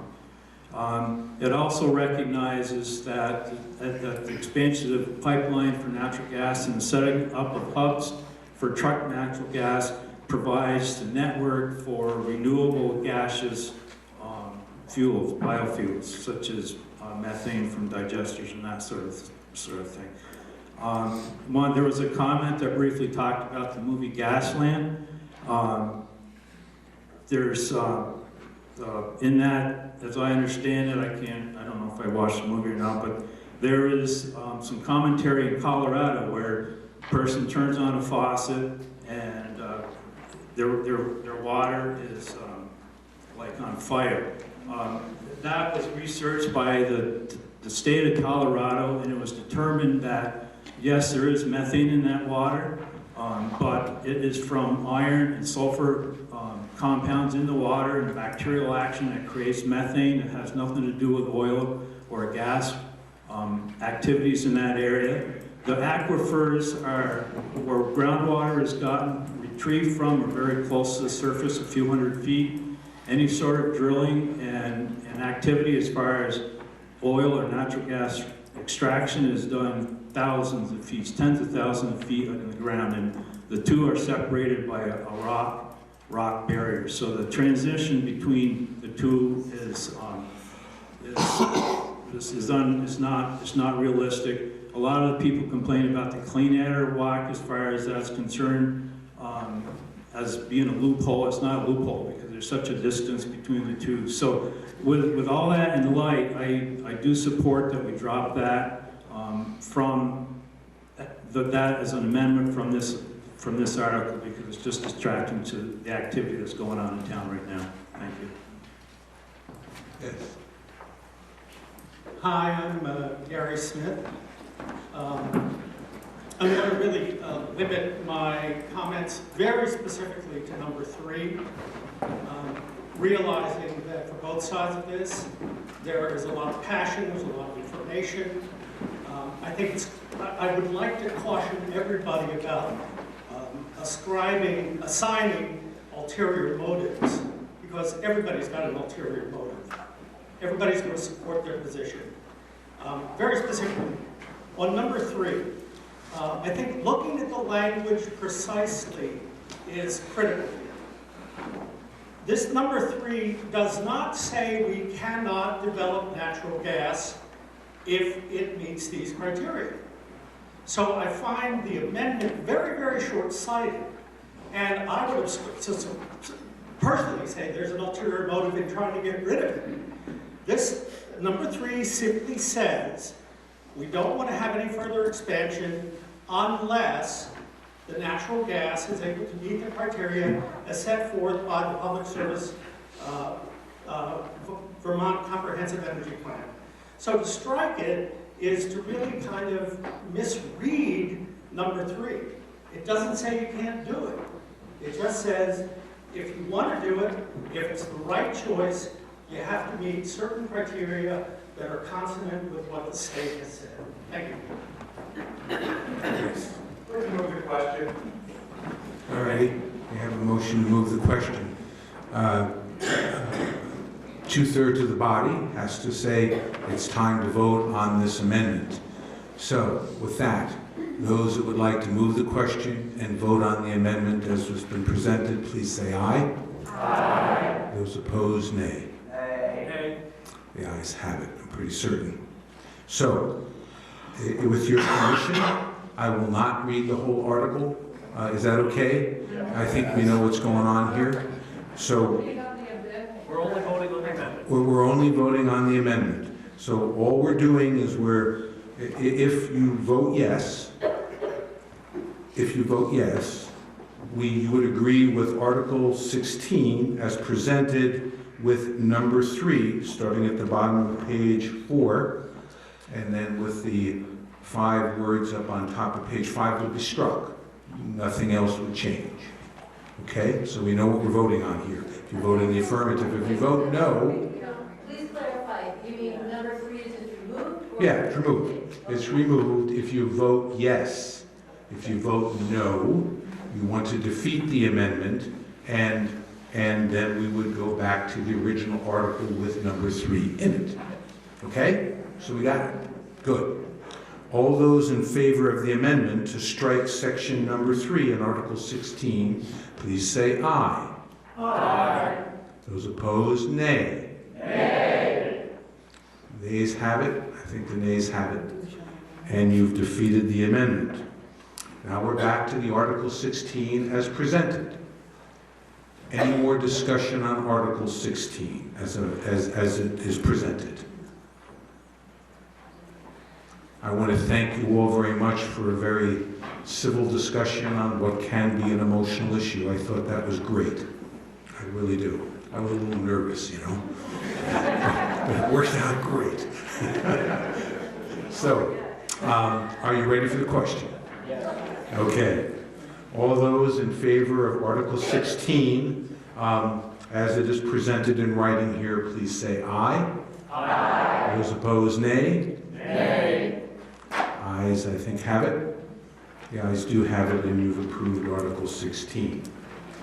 Article 17, to transact any other non-binding business that may legally become before this meeting. Yes. Wait for a mic.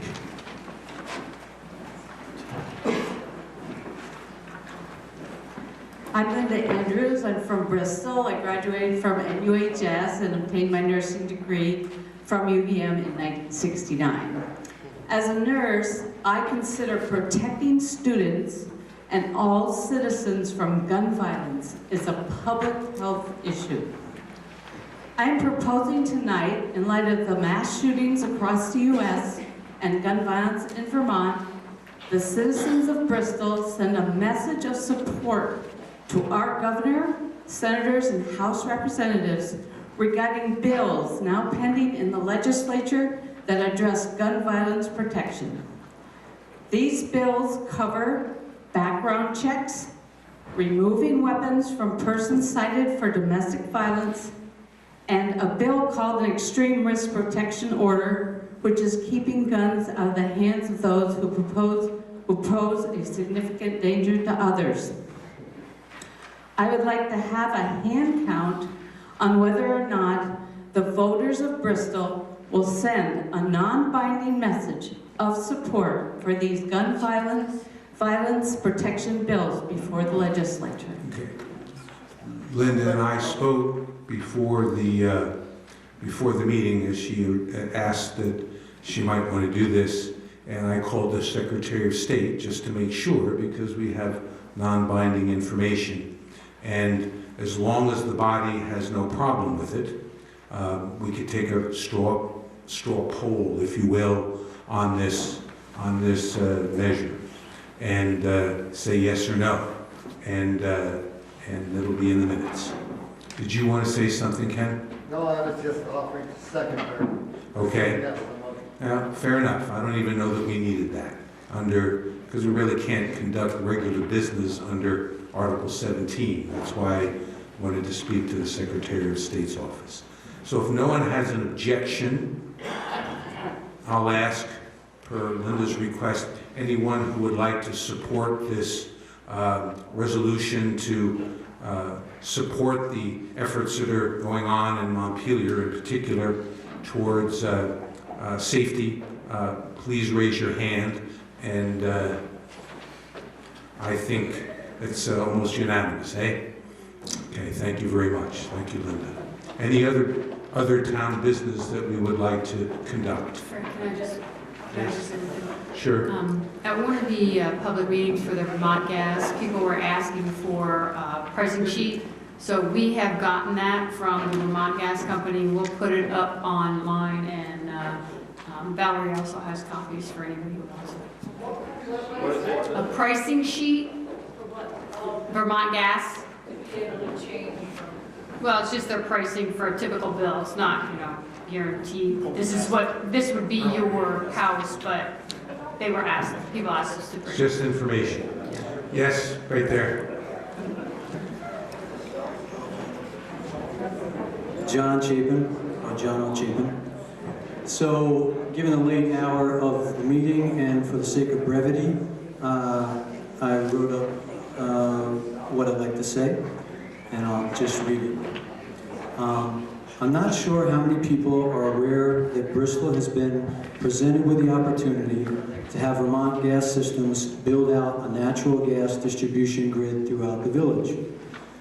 As is the case with many contentious issues these days, there are those who would not like to see it happen and those who would. Unfortunately, in order for the town to make an informed decision, it will take some time for the people to consider the implications of such a decision as they gather more information. One aspect that makes understanding the full ramifications of using more natural gas and the pipeline infrastructure comes with is that the expanded use of natural gas will increase the effects of climate change. Now I should pause here for a moment before I go on and see, by a show of hands, how many people believe in climate change and the science that explains its effects that we are experiencing already and what lies ahead. So put your hand up if you believe. That's my question to ask, not yours, sir. Oh, please do, Fred, thank you. Okay. Again, with no objections, those folks that think climate change is going on, please raise your hand. Okay, there you go. Thank you. You're welcome. Continuing on. Well, the signs of climate change are all around us and also far, far away, with changes happening steadily. This would be a very big project with big consequences if it were to happen.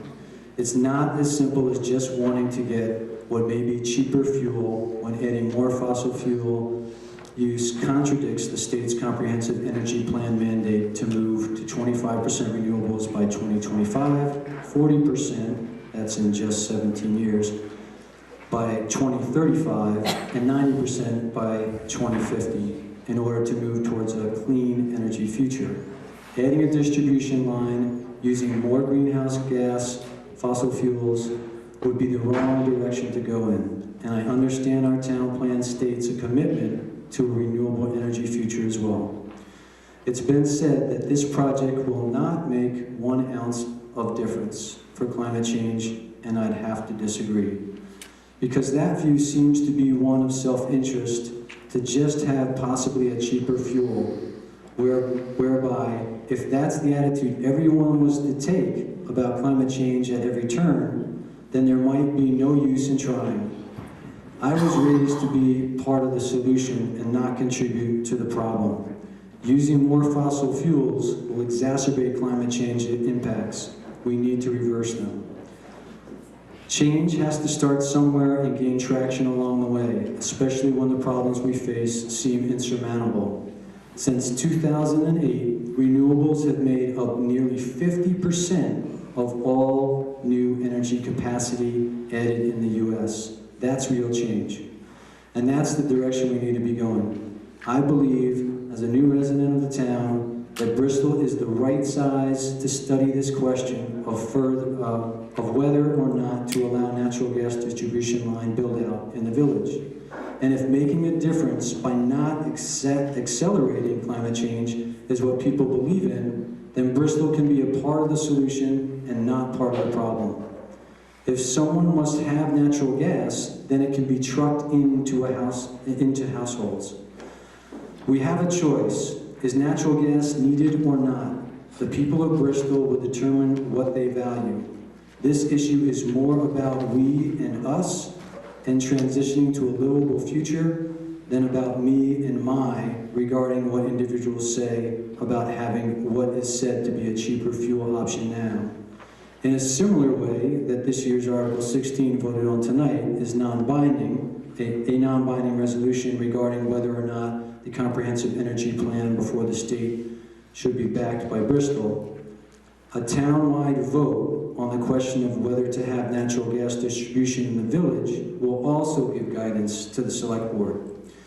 A town vote next November on election day would be the best way for the select board to know the will of the townspeople when determining how to view the impacts here locally.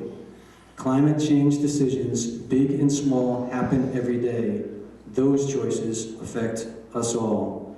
Thank you for the opportunity to speak. You're welcome. Yes. I'd just like to speak up about town posting gas prices on that. I don't think it makes me uncomfortable. It's the town venturing into essentially endorsing the private company's information. That company has plenty of profit to advertise their rates if they wish to in this community. And to me, it seems like using public resources to promote the company's business position, whatever it might be, in this case, the prices of its gas, just doesn't seem like an appropriate use of public resources, nor does it seem like a neutral assertion of the public's role in, or in the government facilitating a nonpartisan approach to making this decision. So I would hope that you would not post the private company's prices, which nobody here can stand behind those prices. Can you? Well, John, this isn't something that the town has put out there. We were asked for this information to make it available to them, and that's why we were doing it. And the pricing that they gave us is just a generic. It's not specific to any one situation. It was just somebody asked us for it, so that's what we got for them. That wasn't us saying we're going to put it out there to you. But Wait a minute. One at a time, please. Let's not have a debate. I would just say that could be. It just doesn't seem appropriate to use public resources to promote private companies' position on their own prices. I mean, Okay. it sets a precedent. I'm not comfortable with. I'll leave it at that. Before you all take your jackets and leave, as is our tradition when we wrap up here, helping pick up the chairs and stacking them and getting the voting stuff out for tomorrow. We'd appreciate as many of you to stick around and do that as possible. Thank you. Yes. Oh.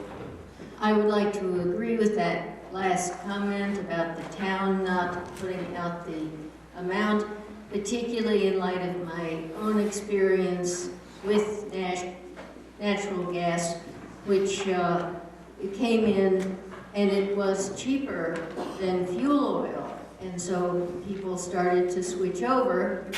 And then the gas company found that they could make more money by selling the gas to Europe.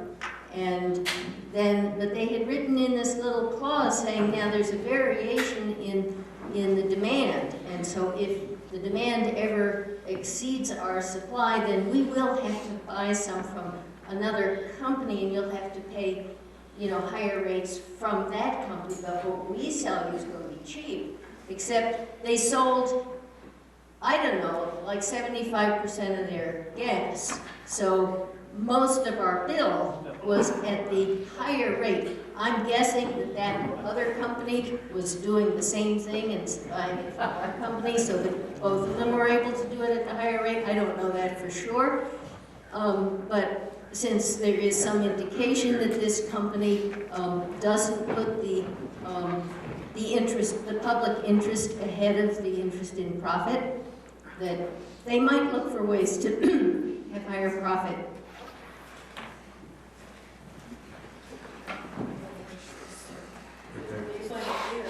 Well, the young lady next to you, or gentleman, she's not spoken yet. Linda Brown. I agree with both of the former comments. And if you are, as a select board, going to release these, I would also ask that you release information about heat pumps, which I think there's a lot of interest in. I would like you to, we have people that are using heat pumps in Bristol, so the information is there, not from the company selling them, but from the users that have actually have them. I would also like you to present an array of alternative costs and what it would cost the buyer, the consumer. I think that would be really helpful and enlightening, rather than just a very narrow presentation. So well, let me just respond to this. Okay, so we won't put it up on the website, but we had public ask us for that information. So we got the information that was requested of us. So if anybody wants that information, I guess you can contact Val and she can give it to you. We're not supporting or denying Vermont Gas. People asked us for the information, we're just putting it out there. We're not supporting it, we're not saying, yes, this is one or no. So, you know, it's there, if somebody wants it, they can contact Val. And many of the people who asked for that information are still in this room. We did not voluntarily go out and get this information. I'm curious if you can get the information on Vermont Gas's website. They should be the one who put it on their website. You just go there. And as far as the heat pump, that's a very good thing. A much smoother avenue would be to go through Efficiency Vermont. Then depending on us to provide the information. They're very approachable and very accessible. And we asked people who came to the public meeting to talk to Vermont Gas directly, and they said they should be able to provide us with pricing. And that's the only reason we got it. Okay, Because they didn't want to go. Sally, go next. In the last few meetings, the hearing and then the February 19th, a lot of us were talking about, as well as select board members, about it would be so great to get a survey of the will of the people, just as Jono brought up, because then it gives the select board more to go on, like what are people really thinking about. We've learned a lot tonight, and So the idea of having a vote down the road when we have plenty of time to become informed, you know, about prices like we're talking, and about climate change and how methane, and there's so many things, it's so complicated, that I think that the idea of having maybe a non-binding or a binding or whatever, or a vote that would help the select board really see the will of the community in November when we've had enough time would be a great idea. And I'd love to have Fred lead us in raising our hands to see who would agree to wait and then have a vote on it once we're more informed about this issue. Well, is there an interest in this topic for November? I think there was enough spoken on that there's a process for that to occur, and you can look into that process in terms of getting something on the warning for that. Okay, I guess what I meant to say was before the select board signs anything for Vermont Gas. I mean, does anyone here be interested in having us be able to have enough time to really talk this out and have a vote on it so that we can let the board know what our will is before it's signed? I would like to see a show of hands now, just so we have a sense of if we'd like people to. Those that would like to have the select board consider. Those that are here left. Yeah, but of those that are here who would like to approve of what Sally's talking about, please raise your hand. Okay. Anything else? If you do post the gas prices, I would like to ask you to post a Sierra Club article about fracking. Thank you. Anything else? Yes. Just very quickly, this could be a conflict with survey mounting you on front porch. Not everybody did.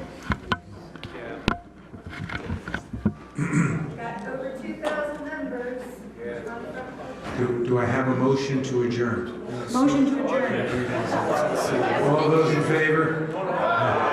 Thank you very much. Please, if you can stick around to help pick up your chairs, that would be very much appreciated.